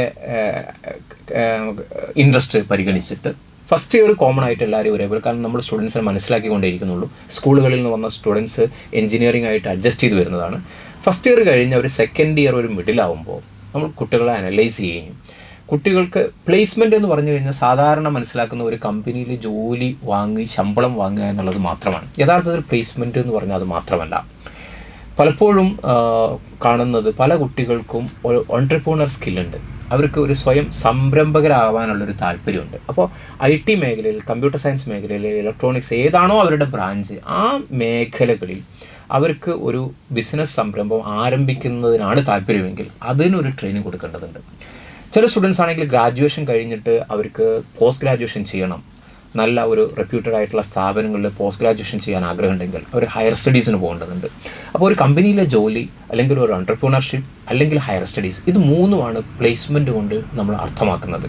അപ്പോൾ സെക്കൻഡ് ഇയർ തന്നെ കുട്ടികളെ ഈ 3 കാറ്റഗറിയിലേക്ക് നമ്മൾ മനസ്സിലാക്കി അതിനനുസരിച്ചുള്ള ട്രെയിനിങ് നമ്മൾ കൊടുക്കും. ഒപ്പം തന്നെ കുട്ടികളുടെ പഠന നിലവാരത്തിനും മറ്റു കഴിവുകൾക്കനുസരിച്ച് കുട്ടികൾക്ക് ഞങ്ങൾ ചില കുട്ടികളെ പലതായി നമ്മൾ ഡിവൈഡ് ചെയ്യുന്നുണ്ട്. കുട്ടികൾ അപ്പോൾ അവർക്ക് കൂടുതൽ നന്നായി അവരുടെ പേപ്പേഴ്സൊക്കെ അവർ പാസ്സായി എടുക്കുന്നുണ്ട്, കൃത്യമായിട്ട് അവർക്ക് പരീക്ഷകൾക്കൊക്കെ പാസ്സാകാൻ പറ്റുന്നുണ്ട് എന്ന് ഞങ്ങൾക്കൊരു ആത്മവിശ്വാസം ഉണ്ടെങ്കിൽ ആ കുട്ടികൾക്ക് റെഗുലർ കരിക്കുലത്തിൽ നിന്ന് ചെറിയ റിലാക്സേഷൻ കൊടുത്ത് ആ സമയം ലൈബ്രറിയോ ലാബോ ഉപയോഗിച്ച് അവർക്കൊരു അപ്ഡേറ്റഡ് നോളേജ് ക്യാമ്പസിൻ്റെ അകത്തുനിന്ന് റെഗുലർ വർക്കിംഗ് അവേഴ്സിൻ്റെ അകത്ത് തന്നെ കിട്ടാനുള്ള സംവിധാനങ്ങൾ നമ്മൾ ചെയ്യുന്നുണ്ട്. അതുകൂടാതെ എക്സ്ട്രാ ടൈമുകളിൽ നമ്മൾ അതിനു വേണ്ടി നീക്കം ചെയ്യുന്നുണ്ട്. എഫക്റ്റീവായിട്ടുള്ള പ്ലേസ്മെൻറ്റ് സിസ്റ്റം ഒക്കെ നമ്മൾ കോളേജിലുണ്ട്. അത് പിന്നീട് ഞാൻ അതിനെക്കുറിച്ച് വിശദീകരിക്കാം. പ്ലേസ്മെൻറ്റ് സിസ്റ്റം എങ്ങനെയാണ് നമ്മൾ കോളേജിലേക്ക് വർക്ക് ചെയ്യുന്നത് എന്നുള്ളത്. ഇതിലിപ്പോൾ നിങ്ങൾ ചോദിച്ചല്ലോ ഇൻഡസ്ട്രി എക്യുപ്ഡ് ആണോ അല്ലെങ്കിൽ ഇതിനുള്ള സ്കില്ലൊക്കെ എങ്ങനെ, അപ്പോൾ ഇതിനൊക്കെ എവിടെ സമയം എന്നുള്ളൊരു ചോദ്യം വരും. അപ്പോൾ സ്വാഭാവികമായിട്ട് ഞാനിപ്പോൾ ഇന്ന് രാവിലെ വരുന്ന സമയത്ത് കോളേജിൽ നിന്ന് ഇപ്പോൾ എൻ്റെ മെൻറ്റർഷിപ്പിലുള്ള കുട്ടിയുടെ ഒരു പ്രിവിലേജ് ഉണ്ട്. ഇപ്പോൾ സാറ് പറഞ്ഞല്ലോ കുട്ടികൾക്ക് ചില പ്രിവിലേജസ് കൊടുക്കുന്നുണ്ടെന്നുള്ളത്. ഇപ്പോൾ എൻ്റെ മെൻറ്റർഷിപ്പിലുള്ള കുട്ടിക്കുള്ള ഒരു പ്രിവിലേജ് നമ്മുടെ കോളേജിലുള്ള ഒരു പ്രിവിലേജ് കാർഡ് എലൈറ്റ് പാസ് എന്ന് പറഞ്ഞാൽ, അതായത് ഇപ്പോൾ ബ്രൈറ്റ് സ്റ്റുഡൻറ്റ് പോളിസിയുടെ ഭാഗമായിട്ട് സാർ നമ്മൾ കാറ്റഗറി ചെയ്ത് ബ്രൈറ്റ് സ്റ്റുഡൻറ്റ് പോളിസിയുടെ ഭാഗമായിട്ട് നമ്മളിതിപ്പോൾ എബവ് 9 CGPA കിട്ടുന്ന കുട്ടികൾക്കുണ്ടല്ലോ. അപ്പോൾ അവർക്ക് അക്കാഡമിക് സമയത്ത് ഇപ്പോൾ അവർക്ക് നന്നായി അറിയുന്ന ഒരു സബ്ജക്റ്റിൻ്റെ ക്ലാസ്സിൽ അവർ ഇരിക്കുന്നതിന് പകരം അവർക്ക് ലാബിലോ ഇപ്പോൾ നമുക്കറിയാം ഇപ്പോൾ അവർക്ക് എല്ലാ ഇൻഫർമേഷനും അവർക്ക് സിസ്റ്റത്തിൽ അല്ലെങ്കിൽ അവർക്ക് ആക്സസ് ചെയ്യാൻ പറ്റും. ആ സമയത്ത് അവർ ലാബിൽ അവർക്ക് ജസ്റ്റ് ലൈക്ക് റിസർച്ചേഴ്സ് ചെയ്യുന്ന പോലെ അവർക്ക് കാര്യങ്ങൾ ഇത് ചെയ്യാൻ പറ്റും. അപ്പോൾ ക്ലാസ് അവർക്ക് നന്നായിട്ട് അറിയുന്ന സബ്ജക്റ്റിൽ അവർ ഈ സമയത്ത് അതേപോലെ ഈവനിങ് ടൈമിലൊക്കെ അവർക്ക് ഈ പ്രിവിലേജ് കാർഡ് ഉപയോഗിച്ചിട്ട് അവർക്ക് ആക്സസ് ചെയ്യാൻ പറ്റും. അങ്ങനെയുള്ള ഒരു സിസ്റ്റമാണ് നമ്മൾ കൊടുക്കുന്നത്. നല്ലൊരു ഇൻട്രസ്റ്റിംഗ് സ്കീമായിട്ടാണ്. അതെ. കുട്ടികൾക്ക് ചില റിലാക്സേഷൻസ് അതായത് അക്കാഡമിക്സിലായിരിക്കും അവർക്ക് കുറച്ച് റിലാക്സേഷൻസ് നമ്മൾ കൊടുക്കുന്നത്. അപ്പോൾ എന്താ വെച്ചാൽ അവർക്ക് ആ ഒരു റിലാക്സേഷൻ കിട്ടുമ്പോൾ നമ്മൾ ഫ്രീ ആയിട്ട് നിൽക്കുമ്പോൾ നമ്മൾ സ്വയം അവർ ഒരു പ്രൊഡക്ടിവിറ്റി കൂടാൻ വേണ്ടിയിട്ട്. അപ്പോൾ അങ്ങനെയാണ് ഇതിലല്ലാതെ കരിക്കുലം ടൈറ്റാണ് എന്ന് പറഞ്ഞിട്ട് നമ്മൾ ഇതിന് സമയമില്ലാതെ കഴിഞ്ഞാൽ ഇൻഡസ്ട്രി എക്വിപ്ഡ് ആയിട്ടായിരിക്കില്ല പുറത്തു, പിന്നെ അവരൊരു കോഴ്സൊക്കെ ചെയ്യേണ്ട ഒരു സാധ്യത വരും. അപ്പോൾ ഇവിടെ തന്നെ അതിന് ഉള്ള സാധ്യതകൾ കൊടുക്കുക എന്നുള്ളതാണ് നമ്മൾ ചെയ്യുന്നത്. തീർച്ചയായിട്ടും കൺവെൻഷണൽ ആയിട്ടുള്ള ആ ടീച്ചിങ് ലേണിംഗ് പ്രോസസ്സിൻ്റെ കാലമൊക്കെ കഴിഞ്ഞു. നമുക്ക് ഒരു ഇൻഡസ്ട്രി എക്യുപ്ഡ് ആക്കി സ്റ്റുഡൻസിനെ മാറ്റിയെടുക്കാൻ എന്താണോ ചെയ്യേണ്ടത് ആ ഫ്ലെക്സിബിലിറ്റി നമ്മൾ ഇൻസ്റ്റിറ്റ്യൂഷനിൽ കൊണ്ടുവന്നേ പറ്റുള്ളൂ. അതാണ് നമ്മളവിടെ അപ്ലൈ ചെയ്യുന്നത്. That's how you create bright engineers. Sir നേരത്തെ പറഞ്ഞല്ലോ എഞ്ചിനീയറിംഗ് സ്റ്റുഡൻസിനെ പ്രധാനമായും 3 ഡിഫറെൻറ്റ് പാത്തിലേക്കാണ് നമ്മൾ ഗൈഡ് ചെയ്യുന്നത്. അപ്പം അതിൽ entrepreneurship it's an important category അല്ലേ? അപ്പം അതിനെങ്ങനെയാണ് സ്റ്റുഡൻസിനിടയിൽ പ്രൊമോട്ട് ചെയ്യാൻ എന്തൊക്കെയാണ് നിങ്ങളെ കോളേജ് ചെയ്യുന്നത്? ഞങ്ങളുടെ കോളേജ് വളരെ ആക്റ്റീവായിട്ടുള്ള ഒരു IDC സെല്ലുണ്ട്, ഓൺട്രപ്രണർഷിപ്പിന് വേണ്ടിയിട്ടുള്ള ഒരു സെല്ലാണ്. അത് അണ്ടർ ദി കേരള സ്റ്റാർട്ടപ്പ് മിഷനാണ്. എല്ലാ എഞ്ചിനീയറിംഗ് കോളേജുകളിലും മറ്റു കോളേജുകളിലും കേരള സ്റ്റാർട്ടപ്പ് മിഷൻ്റെ അണ്ടറിൽ IDC ഉണ്ട്. തീർച്ചയായിട്ടും IDC അതേപോലെ ഇൻസ്റ്റിറ്റ്യൂട്ട് ഇന്നൊവേഷൻ കൗൺസിൽ എന്ന് പറഞ്ഞ ഒരു ബോഡി ഉണ്ട്. അതിൽ ഇപ്പോൾ റീസെൻ്റായിട്ട് KTUയുടെ ഒരു തോന്നുന്നു, KTUയുടെ അണ്ടറിൽ മറ്റേ പാലിയേറ്റീവ് കെയർസിന് വേണ്ടിയിട്ട് അവരൊരു ആപ്പ് ഡെവലപ്പ് ചെയ്യാന്നുള്ളത്. നേരത്തെ നമ്മൾ കോളേജിൽ അതിൻ്റെ ഡിസ്കഷൻ കഴിഞ്ഞിരുന്നു. അതായത് കുട്ടികളൊരു ആപ്പ് ഡെവലപ്പ്, ഇപ്പോൾ പിന്നെ പാലിയേറ്റീവ് ആളുകൾ ഹോം കെയറിനൊക്കെ പോകുന്ന സമയത്ത് ഒരുപാട് ഡാറ്റാസ് കളക്ട് ചെയ്യുന്നു. അത് പേപ്പർ വർക്ക് ഒഴിവാക്കിയിട്ട് അതിനൊരു ആപ്പ് ഡെവലപ്പ് ചെയ്ത് കൊടുക്കാനുള്ള ശ്രമം നമ്മുടെ കോളേജിൽ. അപ്പോൾ അതിൻ്റെ ഭാഗമായിട്ട് തന്നെ നമ്മുടെ കോളേജിൽ ഈ ഒരു കോഡിംഗ് ഒക്കെ പഠിപ്പിക്കാൻ വേണ്ടിയിട്ടുള്ള ഈ കോഡിംഗ് ക്ലബ്ബുകൾ, ബൈറ്റ് ബിൽഡേഴ്സ് എന്ന് പറഞ്ഞിട്ട് കോഡിംഗ് ക്ലബ്ബുകൾ സ്റ്റാർട്ട് ചെയ്യുന്നത്. എന്ന് വെച്ചാൽ കുട്ടികൾക്ക് അതിലൂടെ അതൊക്കെ പഠിച്ചിട്ട് സ്വയം അവർക്ക് ഈ ഒരു ഓൺട്രപ്രണർ ആയിട്ട് മാറാൻ പറ്റും. സാറ് പറഞ്ഞ പോലെ ഒരു സിസ്റ്റം ഉണ്ടായി കഴിഞ്ഞ് കഴിഞ്ഞാൽ ഓൺട്രപ്രണർ ആയിട്ട് മാറാൻ പറ്റുന്ന രീതിയിലുള്ള സാധ്യതകൾ നമ്മൾ ചെയ്തുകൊണ്ടിരിക്കുന്നുണ്ട്. അപ്പോൾ ആ ഒരു ആപ്പിൻ്റെ പ്രൈമറി സ്റ്റേജ് ഇങ്ങനെ നോക്കിക്കൊണ്ടിരിക്കുകയാണ് നമ്മൾ ചെയ്യുന്നത്. Basically engineering makes life more easy, അല്ലാതെ കുറച്ചുകൂടെ സിമ്പിൾ ആക്കുക എല്ലാ മേഖലയിലും. ഞങ്ങളുടെ very basic purpose is to make life easy, to solve the problems. Engineers are after all to solve the problems. ഇനിയിപ്പോൾ നിങ്ങൾ ചോദിച്ച ക്വസ്റ്റിലേക്ക് വരാം. മാനേജ്മെൻറ്റ് ഞങ്ങൾക്ക് BBA bachelor of business administration പിന്നെ കോഴ്സും അതേപോലെ ഈ വർഷം ഞങ്ങൾ MBAയും സ്റ്റാർട്ട് ചെയ്യാണ്, മാനേജ്മെൻറ്റ് കോഴ്സുകൾ. ഈ മാനേജ്മെൻറ്റ് കോഴ്സുകളും എഞ്ചിനീയറിംഗ് കോഴ്സുകളും തമ്മിൽ അഭേദ്യമായ ബന്ധമുണ്ട്. നേരത്തെ പറഞ്ഞ പോലെ തന്നെ നമുക്ക് ഒരുപാട് ഇപ്പോൾ ഇന്ത്യയിലെ ഏറ്റവും ടോപ്പ് ഇൻസ്റ്റിറ്റ്യൂഷൻ മാനേജ്മെൻറ്റിൽ IIMs ആണ്, ഇന്ത്യൻ ഇൻസ്റ്റിറ്റ്യൂട്ട് ഓഫ് മാനേജ്മെൻറ്റ്. അവിടെ അഡ്മിഷൻ കിട്ടുന്നതിൽ major share of students engineers ആണ്, ഗ്രാജുവേറ്റഡ്. അതാണ് ഡാറ്റ കാണിക്കുന്നത്. അപ്പോൾ മാനേജ് ഏരിയയിൽ എഞ്ചിനീയേഴ്സിന് ഒരുപാട് പെർഫോം ചെയ്യാൻ പറ്റും. അപ്പം ഞങ്ങളുടെ ഈ ഒരു പിന്നെ ഭാവിയിൽ നമ്മളുടെ തന്നെ എഞ്ചിനീയേഴ്സ് മാനേജേഴ്സ് ആവണമെങ്കിൽ അവർക്ക് നമുക്ക് തന്നെ അകത്ത് തന്നെ സൗകര്യം കൊടുക്കാൻ പറ്റും എന്നുള്ളതാണ് പ്രധാനപ്പെട്ട ഒരു കാര്യം. അപ്പം മാനേജർ എഡ്യൂക്കേഷൻ നമ്മൾ പ്രൊവൈഡ് ചെയ്യുന്നുണ്ട്, BBA MBA പോലത്തെ കാര്യം. സർ, എന്താണ് ഈ ലാറ്ററൽ എൻട്രി ടെസ്റ്റ് അഥവാ ലെറ്റ് എന്ന് പറയുന്നത്? അതായത് ഈ ഡിപ്ലോമ കോഴ്സ് കഴിഞ്ഞ കുട്ടികൾക്ക് BTechലേക്ക് എൻട്രി ചെയ്യാനുള്ളൊരു ഓപ്പണിംഗ് ആണ് ശരിക്കും ലാറ്ററൽ എൻട്രി ടെസ്റ്റ് എന്ന് പറയുന്നത്. അപ്പോൾ ഡിപ്ലോമ കഴിഞ്ഞ കുട്ടിക്ക് ഈ ലെറ്റ് എക്സാം എഴുതി കഴിഞ്ഞ് കഴിഞ്ഞാൽ അവർക്ക് BTech സെക്കൻഡ് ഇയറിലേക്ക് അവർ എൻട്രി ചെയ്യാൻ പറ്റും. ഫസ്റ്റ് ഇയർ അവർ പഠിക്കേണ്ട ആവശ്യമില്ല. അപ്പോൾ ഈ ലെറ്റ് എക്സാമിൻ്റെ ഒരു സമയം ഇപ്പോൾ അങ്ങനെ നോട്ടിഫിക്കേഷൻ വരാനുള്ള സമയം അവർ തേർഡ് ഇയർ കഴിയുന്ന സമയത്ത് അവർ എക്സാം എഴുതിയിട്ടാണ് ലെറ്റ് എക്സാം വരിക. അപ്പോൾ അവർ ആ എക്സാം എഴുതി BTech സെക്കൻഡ് ഇയറിലേക്ക് കയറാം. അപ്പോൾ അവർ നേരത്തെ 2-3 വർഷം മുമ്പ് ഏതാണോ നമ്മൾ ഡിപ്ലോമയിൽ പഠിച്ച ബ്രാഞ്ച്, എഞ്ചിനീയറിങ്ങിന് ഈക്വലൻ്റ് ആയിട്ടുള്ള പല ബ്രാഞ്ചുകളും അതേ നെയിമിൽ ഡിപ്ലോമയിലുണ്ട്. ഇപ്പോൾ മെക്കാനിക്കൽ എഞ്ചിനീയറിംഗ് ഡിപ്ലോമ പഠിച്ച കുട്ടിക്ക് BTech മെക്കാനിക്കൽ എഞ്ചിനീയറിംഗ് ഡയറക്റ്റ് അതേയിരുന്നു പറ്റുള്ളൂ. ഇപ്പോൾ റീസെൻ്റ് ആയിട്ട് എന്ത് ഏത് ബ്രാഞ്ച് പഠിച്ച കുട്ടിക്കും ഏത് ബ്രാഞ്ചിലേക്കും സ്വിച്ച് ചെയ്യാൻ പറ്റും. ഇപ്പോൾ മെക്ക് പഠിച്ച കുട്ടിക്ക് കമ്പ്യൂട്ടർ സയൻസ് പഠിക്കാം, അതേപോലെ കമ്പ്യൂട്ടർ സയൻസ് പഠിച്ചാൽ AI പഠിക്കാം. യെസ്, ഈ 2 വർഷത്തിൻ്റെ ഇടയ്ക്കായിട്ട് വന്നൊരു അപ്ഡേഷനാണ്. അപ്പോൾ അങ്ങനെ അവർക്ക് എക്സാം ചെയ്തിട്ട് സെക്കൻഡ് ഇയറിലേക്ക് അവർ കയറാൻ പറ്റും. ഇപ്പോൾ ഉദാഹരണമായിട്ട് നമുക്ക് തന്നെ ഡിപ്ലോമ കോഴ്സ് 2 ഡിപ്ലോമ കോഴ്സുകൾ നമ്മൾ നടത്തുന്നത്. ഇപ്പോൾ artificial intelligence and machine learning, അതേപോലെ diploma in computer science engineering. അപ്പോൾ ഈ കുട്ടികൾക്ക് തേർഡ് ഇയർ ആകുമ്പോൾ നമ്മുടെ കോളേജിൽ തന്നെ അവർക്ക് ലെറ്റ് എക്സാം എഴുതിയിട്ട് അവർക്ക് കയറാൻ പറ്റും. അങ്ങനെയുള്ള ഒരു പ്രൊവിഷനാണ് ശരിക്കും ലാറ്ററൽ എൻട്രി ടെസ്റ്റ്. പല കുട്ടികളും ഈ ഡിപ്ലോമ കഴിഞ്ഞിട്ട് ഇതിന് രജിസ്റ്റർ ചെയ്യില്ല എക്സാമിന്, എന്നിട്ട് അവസാനം BTechലേക്ക് വരും, പിന്നെ അവർ മാനേജ്മെൻറ്റ് സീറ്റിലേക്കൊക്കെയാണ് അത് ചെയ്യുക. അപ്പോൾ കൂളായിട്ട് അവർ പഠിച്ച ഡിപ്ലോമയിൽ പഠിച്ച പേപ്പേഴ്സ്, എല്ലാ സ്ട്രീമിലുള്ള പേപ്പേഴ്സും 10 ക്വസ്റ്റ്യൻ വീതം ഓരോ ഇതിൽ നിന്നുള്ള എക്സാം ഉണ്ടാവും. സിമ്പിൾ എക്സാമാണ്. അപ്പോൾ ഇപ്പോൾ കുട്ടികളോട് പറയാനുള്ളത്, ഈ ഇത് കേൾക്കുന്ന ആളുകളോട് പറയാനുള്ളത്, ഡിപ്ലോമ പഠിക്കുന്ന കുട്ടികളാണെങ്കിൽ നിങ്ങൾ ആ ലെറ്റ് എക്സാം രജിസ്റ്റർ ചെയ്യണം. അതിൻ്റെ സമയമാവുന്നേ ഉള്ളൂ, രജിസ്റ്റർ ചെയ്യുക. അപ്പോൾ നമ്മൾ തന്നെ ഈ കുട്ടികൾക്ക് ഗൈഡ് ചെയ്യാൻ വേണ്ടിയിട്ട് കേലറ്റ് എന്ന് പറഞ്ഞിട്ട് ഒരു മോക്ക് ടെസ്റ്റുകൾ നടത്താറുണ്ട്. അതായത് ഡിപ്ലോമ കുട്ടികൾക്ക് ലെറ്റ് എക്സാം എങ്ങനെയായിരിക്കും എന്നുള്ളത് സിമിലർ ടു ദാറ്റ് അതേപോലെ OMR വെച്ചിട്ട് നമ്മൾ കേലറ്റ് മോക്ക് ടെസ്റ്റുകൾ നടത്താറുണ്ട്. അപ്പോൾ നമ്മളെ സോഷ്യൽ മീഡിയയിലൊക്കെ നമ്മൾ അഡ്വർടൈസ് ചെയ്യാറുണ്ട്. അപ്പോൾ അത് പേപ്പർ പെൻ എക്സാം ആണോ? അതെ പേപ്പർ പെൻ എക്സാമാണ് ഇപ്പോൾ ഉള്ളത്. ബിടെക്കിൻ്റെ എക്സാം നമ്മൾ സിസ്റ്റത്തിലേക്ക് മാറി, ഓൺലൈനിലേക്ക് മാറി. ഇത് പേപ്പർ OMR ടൈപ്പ് എക്സാമാണ് ഉണ്ടാവുക. അപ്പോൾ കുട്ടികൾക്ക് അതെന്തായാലും രജിസ്റ്റർ ചെയ്യണം എന്നാണ് ഈ വോയിസ് കേൾക്കുന്ന കുട്ടികളോടുള്ള നമ്മളൊരു സജഷൻ. ഡിപ്ലോമ എന്ന് പറയുന്നത് ശരിക്കും മിനി എഞ്ചിനീയറിംഗ് ആണ്. ഒരു എഞ്ചിനീയറിംഗിൻ്റെ ഒരു മിനിയേച്ചർ ഫോമാണ് ഡിപ്ലോമ എന്ന് പറയുന്നത്. സ്വാഭാവികമായിട്ടും ഡിപ്ലോമ കഴിഞ്ഞ് എഞ്ചിനീയറിംഗ് ജോയിൻ ചെയ്യുന്ന ഒരു സ്റ്റുഡൻസിന് കുറച്ചും കൂടെ ഒരു ഐഡിയ ഉണ്ടാവും. +2 കഴിഞ്ഞ് എഞ്ചിനീയറിംഗിന് വരുന്നതിനേക്കാളും കൂടുതൽ ഒരു എഞ്ചിനീയറിംഗിനെ കുറിച്ചൊരു ധാരണയോട് കൂടിയാണ് ഒരു ഡിപ്ലോമ കഴിഞ്ഞ് ഒരു എഞ്ചിനീയറിംഗ് സ്റ്റുഡൻസ് വരുമ്പോൾ അവർക്ക് കൂടുതൽ നന്നായി പെർഫോം ചെയ്യാൻ പറ്റുന്നത് നമ്മൾ കാണാറുണ്ട്. ഈ ഡിപ്ലോമയിലേക്ക് 10th കഴിഞ്ഞിട്ടും കയറാം, അതേപോലെ +2 കഴിഞ്ഞിട്ടും കയറാം. ഉണ്ട്. അത് +2 കഴിഞ്ഞ ആൾക്ക് നേരെ സെക്കൻഡ് ഇയറിലേക്ക് കയറാം, ഡിപ്ലോമ സെക്കൻഡ് ഇയറിലേക്ക്. 10th കഴിഞ്ഞ ആൾ ഫസ്റ്റ് ഇയർ മുതൽ പഠിച്ചു പോവാം. അപ്പം ഈ ഒരു എക്സാം ഉണ്ടെന്ന് അവെയർ ആവാതെ ആ ഒരു ചാൻസ് മിസ്സാക്കാൻ പാടില്ല. എഞ്ചിനീയറിംഗ് എക്സാമിന് അപ്ലൈ ചെയ്യുമ്പോൾ ഇപ്പം കുട്ടികൾക്ക് ചില സംശയങ്ങളുണ്ടാവാം, അല്ലെങ്കിൽ വ്യക്തമായൊരു ധാരണ ഇല്ലാത്ത ഒരവസ്ഥ ഉണ്ടാവാം. അപ്പോൾ അങ്ങനെയുള്ള കേസുകളിൽ കുട്ടികളിങ്ങനെ എന്തെങ്കിലും മിസ്റ്റേക്സൊക്കെ വരുത്തി വെക്കാം. ഇപ്പം എക്സാം രജിസ്റ്റർ ചെയ്യുമ്പോൾ അല്ലെങ്കിൽ കോഴ്സിന് ഓപ്റ്റ് ചെയ്യുമ്പോൾ കോമൺലി ഒരുപാട് മിസ്റ്റേക്സ് വരുത്തി വെക്കുന്നത് നമ്മൾ കാണാറുണ്ട്. അപ്പോൾ ഇങ്ങനെയുള്ള മിസ്റ്റേക്സ് കുറയ്ക്കാൻ എന്തൊക്കെയാണ് കുട്ടികൾക്ക് കൊടുക്കാനുള്ള അഡ്വൈസ് എന്താണ്? ഇത് അഡ്മിഷൻ്റെ സമയമാണ്. എൻട്രൻസ് കുട്ടികളൊക്കെ എഞ്ചിനീയറിങ്ങിന് താല്പര്യമുള്ള കുട്ടികൾക്ക് ഇപ്പോൾ കീം എൻട്രൻസ് എക്സാം എഴുതാൻ പോവുകയാണ്. ഈ സമയത്ത് എനിക്ക് കുട്ടികളോട് പറയാനുള്ളത്, ഒരുപാട് കാര്യങ്ങൾ ഈ സമയത്ത് ശ്രദ്ധിക്കേണ്ടതുണ്ട്. അത് ഞാൻ തുടക്കത്തിൽ പറഞ്ഞ പോലെ അവർ പഠിച്ചുകൊണ്ടിരിക്കുന്ന സ്കൂളുകൾക്ക് ഒരുപാട് ബാധ്യതകളുണ്ട്.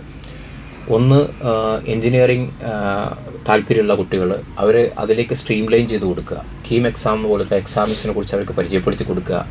അത് സമയത്ത് രജിസ്റ്റർ ചെയ്യാൻ വേണ്ടി അവരെ പ്രേരിപ്പിക്കുക, അത് എൻഷുർ ചെയ്യുക എന്നുള്ളത് വളരെ പ്രധാനമാണ്. ഇപ്പം ഞങ്ങളുടെയൊക്കെ കോളേജിൻ്റെ അനുഭവത്തിൽ പലപ്പോഴും സ്റ്റുഡൻസ് ഇതിന് അവയർനെസ് ഇല്ലാതെ അഡ്മിഷൻ്റെ ലാസ്റ്റ് സ്റ്റേജിൽ വന്ന് കീം എഴുതിയിട്ടില്ല, അഡ്മിഷൻ കിട്ടുമോ എന്ന് ചോദിച്ചു വരുന്ന ഒരുപാട് കേസുണ്ട്. ഞങ്ങൾക്കൊന്നും ചെയ്യാൻ പറ്റില്ല. കീം എഴുതാത്ത ഒരു സ്റ്റുഡൻറ്റിന് സാധാരണ കേസിൽ ഗവൺമെൻറ് കോട്ടയിലോ മാനേജ്മെൻറ്റ് കോട്ടയിലോ അഡ്മിഷൻ എടുക്കാൻ പറ്റില്ല. അത്രപോലും അവയറില്ല.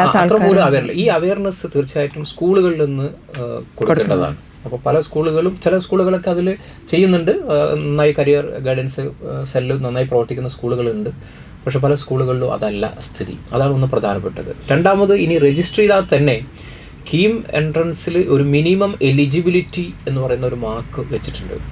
അപ്പോൾ ആ ഒരു 10 മാർക്കാണ് ഇപ്പോൾ ഒരു ഫിസിക്സ്, കെമിസ്ട്രി, മാത്തമാറ്റിക്സ് ഇതേപോലത്തെ പേപ്പറുകളാണ് എഴുതേണ്ടത്. അപ്പോൾ അതിൽ മിനിമം ഒരു 10 മാർക്സ്, ഒരു ക്വസ്റ്റ്യൻ ശരിയായാൽ 4 മാർക്ക് കിട്ടും, ഒരു ക്വസ്റ്റ്യൻ തെറ്റിയാൽ ഒരു നെഗറ്റീവ് മാർക്ക്. അങ്ങനെ ഒരു 3 ക്വസ്റ്റ്യൻ ശരിയാകുകയാണെങ്കിൽ തന്നെ 12 മാർക്സായി. പലപ്പോഴും കുട്ടികൾ ഈ കറക്കി കുത്തുന്ന പ്രാക്ടീസൊക്കെ ഉണ്ട്. പല കുട്ടികൾ ഒരു ധാരണയില്ലാതെ എൻട്രൻസ് എക്സാമിന് പോയിട്ട് കറക്കി കുത്തി നെഗറ്റീവ് 10 മാർക്കിൽ കുറഞ്ഞ മാർക്ക് വാങ്ങുന്ന സിറ്റുവേഷനൊക്കെ ഉണ്ടായി. അവർ ഡിസ്ക്വാളിഫൈഡ് ആണ്. അപ്പം അവർക്ക് പോലും അറിയില്ല ഞങ്ങൾക്ക് ഇത്രയൊരു മിനിമം എലിജിബിലിറ്റി ഉണ്ടെങ്കിൽ റാങ്ക് വളരെ പിന്നിലാണെങ്കിലും ഏതെങ്കിലും ഒരു എഞ്ചിനീയറിംഗ് കോഴ്സിൽ ഏതെങ്കിലും ഒരു എഞ്ചിനീയറിംഗ് കോളേജിൽ സീറ്റ് കിട്ടിയേക്കാം. പക്ഷേ എലിജിബിലിറ്റി ഇല്ലെങ്കിൽ ഒരു സാധ്യതയില്ല. അപ്പോൾ നീറ്റ് എക്സാം ഒക്കെ ആണെങ്കിൽ മുന്നേ കൊടുക്കും. അപ്പോൾ അങ്ങനത്തെ ഒരു കേസ് ശ്രദ്ധിക്കേണ്ടതുണ്ട്. ഇപ്പോൾ സാറ് പറഞ്ഞ പോലെ ഇപ്പോൾ ഈ വർഷത്തെ നമുക്ക് ഇപ്പോൾ റീസെൻറ്റ് പറയാം, കീമിൻ്റെ രജിസ്ട്രേഷൻ കഴിഞ്ഞു. ഇപ്പോൾ കഴിഞ്ഞ ദിവസം കൂടി രജിസ്റ്റർ ചെയ്തില്ല, ഇനിയിപ്പോൾ എന്താ ചെയ്യാൻ പറ്റുക ചോദിച്ചിട്ടുണ്ടായിരുന്നു. അപ്പോൾ ഈ രജിസ്ട്രേഷൻ ചെയ്തിട്ടു ഇനിയും വരുത്തുന്നൊരു മിസ്റ്റേക്കാണ്, രജിസ്റ്റർ ചെയ്തപ്പോൾ ഉദാഹരണമായിട്ട് കുട്ടിക്ക് MBBS അല്ലെങ്കിൽ ഇതിലൊക്കെ ആയിരിക്കും താല്പര്യം. അങ്ങനെ കീം രജിസ്റ്റർ ചെയ്തിട്ടുണ്ടാവും, അങ്ങനെ ചിലപ്പോൾ നീറ്റ് എഴുതി അവർ കിട്ടിയില്ല. പിന്നെ എഞ്ചിനീയറിലേക്ക് വരുമ്പോൾ ഈ രജിസ്റ്റർ ചെയ്ത കുട്ടികൾ പോലും പലപ്പോഴും എന്ത് ചെയ്താൽ എക്സാമിന് അറ്റൻഡ് ചെയ്യില്ല. കീം എക്സാം ഈ കഴിഞ്ഞ വർഷം മുതൽ ഓൺലൈനാണ് കീം എക്സാം. അപ്പോൾ കഴിഞ്ഞ വർഷം നമ്മുടെ സെൻറ്ററിൽ നമ്മൾ കീമിൻ്റെ സെൻറ്ററാണ്, ഓക്കെ, ഏറ്റവും നല്ല കീമിൻ്റെ ഫെസിലിറ്റി കൊടുക്കുന്ന ഒരു സെൻറ്ററായിട്ട് നമ്മൾ ഇത് കൊടുത്തിട്ടുണ്ടായിരുന്നു. അപ്പോൾ നമ്മളെ സെൻറ്ററിൽ വന്ന ഒരു ബാച്ചിൽ തന്നെ 4-5 കുട്ടികൾ എന്താണ് ആബ്സെൻ്റ് ആണ് എക്സാമിന്. രജിസ്റ്റർ ചെയ്തിട്ടുണ്ട്, എക്സാം ചെയ്തിട്ടില്ല. അപ്പോൾ സാറ് പറഞ്ഞ പോലെ 3 ക്വസ്റ്റ്യൻ ഫിസിക്സ്, ഇപ്പോൾ MBBSന് അല്ലെങ്കിൽ നീറ്റ് പ്രിപ്പയർ ചെയ്യുന്ന ആ കുട്ടിക്ക് ഫിസിക്സും കെമിസ്ട്രിയും പഠിക്കുന്നുണ്ട്.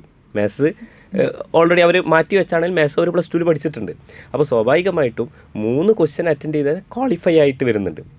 അപ്പോൾ രജിസ്റ്റർ ചെയ്ത കുട്ടികൾ കീമാണെങ്കിലും നീറ്റാണ് ചെയ്യുന്നതെങ്കിൽ പോലും കീം അറ്റൻഡ് ചെയ്യുക എന്നുള്ളത് പ്രധാനമാണ്. അപ്പം ഇത്ര നേരം നമ്മൾ സംസാരിച്ചതിൽ നിന്ന് മനസ്സിലായത് ഒരുപാട് അനന്ത സാധ്യതകളുള്ള ഒരു ഫീൽഡാണ് എഞ്ചിനീയറിംഗ് എന്നുള്ളത്. അപ്പം ഇത്രയും ഒരു ഓപ്പർച്യൂണിറ്റീസ് ഉണ്ടായിട്ടും ഇന്നും ആൾക്കാർക്ക്, ഞാൻ ഫസ്റ്റ് ക്വസ്റ്റ്യനിൽ ഞാൻ ചോദിച്ചതുപോലെ ഒരു ഓപ്പർച്യൂണിറ്റി ഇല്ല, എൻജിനീയേഴ്സിന് ജോബില്ല, ആ ഒരു മിസ്കൺസെപ്ഷൻ ഇന്നും നമ്മുടെ സമൂഹത്തിലുണ്ട് എന്നുള്ളത് വളരെ ഖേദകരമായൊരു സംഭവമാണ്. ഞാൻ നേരത്തെ പറഞ്ഞ പോലെയാണ്, എഞ്ചിനീയറിംഗ് കോളേജിൽ അഡ്മിഷൻ എടുത്തത് കൊണ്ട് എഞ്ചിനീയർ ആവില്ല. 4 വർഷം ആ കുട്ടി നന്നായി പഠിക്കുക, നല്ല സമർപ്പണ ബുദ്ധിയോടെ പഠിച്ച് 4 വർഷം കഴിഞ്ഞ് എഞ്ചിനീയറായി പോയി കഴിഞ്ഞാൽ എഞ്ചിനീയേഴ്സ് ആയതിന് ശേഷം എത്ര പേര് ജോലി ഇല്ലാതിരിക്കുന്നു എന്നുള്ളതാണ് നമ്മൾ ചിന്തിക്കേണ്ടത്. അങ്ങനെ നോക്കുമ്പോൾ ഒരു സ്റ്റഡി പറയുന്നത് ലോകത്തിൽ ഏറ്റവും കൂടുതൽ ജോലി സാധ്യത ഉള്ള ഡിസിപ്ലിൻ എന്ന് പറയുന്നത് എഞ്ചിനീയറിങ്ങിനാണ്. കാരണം എല്ലാ മേഖലകളിലും എഞ്ചിനീയറിങ്ങിന് അപ്ലിക്കേഷൻസ് ഉണ്ട്. എഞ്ചിനീയറിങ്ങിന് അപ്ലിക്കേഷൻ ഇല്ലാത്ത വേറെ ഒരു ഡൊമൈനും ഇല്ല, ഞാൻ നേരത്തെ പറഞ്ഞല്ലോ. അതുകൊണ്ട് തന്നെ എഞ്ചിനീയേഴ്സ് സ്കിൽഡ് ആണോ, നോളജ് ഉണ്ടോ, ജോലി ഇല്ലാത്തൊരു പ്രശ്നം എഞ്ചിനീയേഴ്സിന് വരുന്നില്ല. പക്ഷേ ഇത് പൊതുസമൂഹം മനസ്സിലാക്കുന്നില്ല. പക്ഷേ ഒരു നിർഭാഗ്യമായ ഒരു കാര്യം എന്ന് വെച്ചാൽ എഞ്ചിനീയറിങ്ങിൻ്റെ ഒരു റെഗുലറായി പഠിക്കുന്ന ഒരു കുട്ടിക്കാണ് എഞ്ചിനീയറിംഗ് പാസ്സാവാൻ പറ്റുക. കഴിഞ്ഞ വർഷത്തെ കേരള ടെക്നോളജിക്കൽ യൂണിവേഴ്സിറ്റിയുടെ പാസ് പെർസെൻറ്റേജ് എന്ന് പറയുന്നത് 53% ആണ്. എന്ന് പറഞ്ഞാൽ 47% ഓഫ് സ്റ്റുഡൻസും 4 വർഷം കഴിഞ്ഞ് അവർ +2 നിലവാരത്തിൽ തന്നെയാണ് നിൽക്കുന്നത്. അവർക്കൊരു എഞ്ചിനീയറായിട്ട് ജോലി കിട്ടുക എന്ന് പറയുന്നത് പോസിബിൾ അല്ല. ഇതാണ് പൊതുസമൂഹം മനസ്സിലാക്കാത്തൊരു കാര്യം. ഈ പാസ്സായ 53% എത്ര പേര് ജോലി ഇല്ലാതിരിക്കുന്നു എന്ന് നോക്കിക്കഴിഞ്ഞാൽ നമുക്കറിയാം എഞ്ചിനീയറിങ്ങിന് എത്രമാത്രം സാധ്യത ഉണ്ടെന്നുള്ളത്. അതുകൊണ്ട് തന്നെ ആദ്യം പറഞ്ഞ ആ പോയിന്റിലേക്കാണ് വരുന്നത്. എഞ്ചിനീയറിങ്ങിന് ജോയിൻ ചെയ്യാൻ ഉദ്ദേശിക്കുകയാണെങ്കിൽ ഒരു എഞ്ചിനീയറിങ്ങിനോട് താല്പര്യം ഉണ്ടാകുക എന്നത് വളരെ പ്രധാനമാണ്. ഒരു സമർപ്പണ ബുദ്ധിയോടെ പഠിക്കുക എന്നുള്ളത് വളരെ പ്രധാനമാണ്. അത്ര ടഫായ ഒരു കാര്യമല്ല. 100 മാർക്കിൽ യൂണിവേഴ്സിറ്റി പരീക്ഷ ചോദിക്കുമ്പോൾ 40 മാർക്ക് കിട്ടിയാൽ മതി, 40% മാർക്ക് കിട്ടിയാൽ മതി. ഒരു ആവറേജ് സ്റ്റുഡൻസിനെ സംബന്ധിച്ചിടത്തോളം എഞ്ചിനീയറിംഗ് പാസ്സാകുക ഒരു പ്രയാസമുള്ള കാര്യമല്ല. പക്ഷേ അതുപോലും സന്നദ്ധമില്ലാത്ത കുട്ടികളെന്ന് പറയുമ്പോൾ താല്പര്യമില്ലാതെ എഞ്ചിനീയറിങ്ങിന് എന്തെങ്കിലും കാരണവശാൽ പേരൻസിൻ്റെ പ്രഷർ ആവാം, അല്ലെങ്കിൽ വേറെ എന്തെങ്കിലും ആവാം, അങ്ങനെ ജോയിൻ ചെയ്യുന്ന കുട്ടികളാണ് ഈ ഗ്രാജുവേറ്റഡ് അല്ലാതെ ആവുന്നത്. അപ്പോൾ തീർച്ചയായിട്ടും ആ കാര്യം പ്രത്യേകം ശ്രദ്ധിക്കുക. ഞങ്ങളുടെ കോളേജിൽ അഡ്മിഷൻ വരുന്ന കുട്ടികളോടൊക്കെ ഞങ്ങൾ ഈ വിഷയം കൃത്യമായി ധരിപ്പിക്കാറുണ്ട്. എഞ്ചിനീയറിംഗ് എന്ന് പറയുന്നത് അത്ര ടഫല്ല, പക്ഷേ നിങ്ങളുടെ സമർപ്പണം, ഡെഡിക്കേഷൻ ആവശ്യമാണ്. അങ്ങനെ അല്ലാത്ത കുട്ടികൾ എഞ്ചിനീയറിങ്ങിന് ജോയിൻ ചെയ്യാതിരിക്കുക എന്നുള്ളതാണ് കരണീയം എന്ന് ഞങ്ങൾ പറയാറുണ്ട്. കാരണം കളക്റ്റീവ് പെർഫോമൻസിലാണ് ഞങ്ങൾ വിശ്വസിക്കുന്നത്. ഒരു ഇൻഡിവിജ്വൽ, നേരത്തെ നമ്മൾ പറഞ്ഞില്ലേ, നമ്മൾ ബ്ലൂ കാർഡ്, ഗ്രീൻ കാർഡിനെ കുറിച്ചൊക്കെ പറഞ്ഞെങ്കിലും ഞങ്ങൾ ആഗ്രഹിക്കുന്നത് അഡ്മിഷൻ എടുത്ത എല്ലാ സ്റ്റുഡൻസിൻ്റെ കയ്യിലും ഈ ഗ്രീൻ കാർഡോ ബ്ലൂ കാർഡോ ഉണ്ടാവണമെന്നാണ്. കളക്റ്റീവ് പെർഫോമൻസ് ആണ്. അതിൽ കുറച്ച് പേര് മാത്രം നന്നായി പെർഫോം ചെയ്യുക, ബാക്കിയുള്ളവർ. അതുകൊണ്ട് തന്നെ പാസ്സാവാൻ സാധ്യത ഇല്ലാത്ത കുട്ടികൾ അത് അഡ്മിഷൻ എടുക്കാതിരിക്കുക എന്നുള്ളതാണ്. അഥവാ അവർക്ക് എഞ്ചിനീയറിങ്ങിനോട് താല്പര്യമുണ്ട്, പക്ഷേ താല്പര്യം ഉണ്ടെങ്കിൽ ആ കുട്ടീനെ 4 വർഷം കൊണ്ട് എഞ്ചിനീയർ ആക്കി മാറ്റാനുള്ള ഏത് എക്സ്റ്റെൻഡ് വരെയും പോകുക എന്നുള്ളതാണ് ഞങ്ങൾ എടുത്തിരിക്കുന്ന സ്ട്രാറ്റജി. ഏതായാലും ഈ ഒരു സമയത്ത് ഇത്തവണ എഞ്ചിനീയറിംഗ് എൻട്രൻസ് എക്സാം എഴുതാൻ പോകുന്ന എല്ലാ വിദ്യാർത്ഥികൾക്കും ഞങ്ങൾ എല്ലാവിധ വിജയാശംസകൾ നേരുകയാണ്. സാറ് പറഞ്ഞത് വെച്ച് നോക്കുമ്പം ഒരു കോമ്പറ്റീറ്റീവ് വേൾഡാണ്. അപ്പോൾ അത്രയും സ്കിൽഫുൾ ആയിട്ടുള്ള എംപ്ലോയീസിനെയാണ് എല്ലാവരും നോക്കുന്നത്. അപ്പോൾ ആ ഒരു ലെവലിലേക്ക് ഈ പഠിക്കുന്ന കുട്ടികളും കൂടെ ഒന്ന് റൈസ് ചെയ്ത് വരണം. എഞ്ചിനീയറിംഗ് കോളേജിൽ പഠിച്ചോന്നല്ല, എഞ്ചിനീയറിംഗ് ഗ്രാജുവേറ്റ് ആയോന്നായിരിക്കും. അപ്പോൾ ഗ്രാജുവേറ്റ് ആയ സ്റ്റാറ്റസ് ഇട്ടുള്ള ഒരാളോട് നമ്മൾ ചോദിക്കണം ജോലി ഉണ്ടോ എന്ന് ചോദിച്ചു കഴിഞ്ഞാൽ ഷുവർ, ഒബ്വിയസ്ലി ഓൾറെഡി ജോലി കിട്ടിയിട്ടായിരിക്കും ക്യാമ്പസിൽ നിന്ന് ഇറങ്ങിയിട്ടുണ്ടാവുക. സാർ പറഞ്ഞ പോലെ how badly they wants it, അതാണ് അവർക്ക് എത്രത്തോളം അതിനോട് താല്പര്യമുണ്ട്. കോളേജ് ചേർന്നത് കൊണ്ട് എഞ്ചിനീയർ ആവില്ല. ഒരു പ്രാക്ടിക്കൽ ആസ്പെക്റ്റും തിയറട്ടിക്കൽ നോളജും രണ്ടും. അപ്പം ഇത്ര നേരം നമ്മൾ സംസാരിച്ചതിൽ നിന്നും എൻജിനീയറിങ്ങിൻ്റെ ഡിഫറെൻറ്റ് ഫീൽഡ് അല്ലെങ്കിൽ ബ്രാഞ്ചസിനെ പറ്റി നമുക്ക് കൂടുതൽ മനസ്സിലാക്കാൻ പറ്റി. പിന്നെ ഒരുപാട് ഡൗട്ട്സ് ഉണ്ടാവും ജനറൽ പോപ്പുലേഷൻ. ഇപ്പം ഒരുപാട് സ്റ്റുഡൻസ് അപ്ലൈ ചെയ്യാൻ നിൽക്കുകയാണല്ലോ, അപ്പോൾ അവരുടെ ഡൗട്ട്സും ക്ലിയർ ചെയ്യാൻ പറ്റിയിട്ടുണ്ട്. പിന്നെ KMCT institute of emerging technology and management നിങ്ങൾ ഫോളോ ചെയ്യുന്ന ഒരു യുണീക്ക് വേ ഓഫ് ടീച്ചിങ്, പിന്നെ നിങ്ങൾ എത്രത്തോളം സ്റ്റുഡൻസിനെ സപ്പോർട്ട് ചെയ്യുന്നുണ്ടോ എന്നുള്ളത് അറിയാൻ പറ്റി. That's really great. അതിന് കൺഗ്രാജുലേറ്റ് ചെയ്യണം എന്തായാലും രണ്ടുപേരും. And thank you for being with us. ഈ ഇത്രയും സമയം നമുക്ക് വേണ്ടി ചിലവഴിച്ച് നമ്മുടെ എല്ലാ ഡൗട്ട്സും ക്ലിയർ ചെയ്ത് തന്നതിന്. ആൻഡ് ഓഫ് കോഴ്സ് നമ്മുടെ ഇനി എഞ്ചിനീയറിംഗ് എക്സാം എഴുതാനുള്ള എല്ലാ സ്റ്റുഡൻസിനും wishing you all the best and keep dreaming big.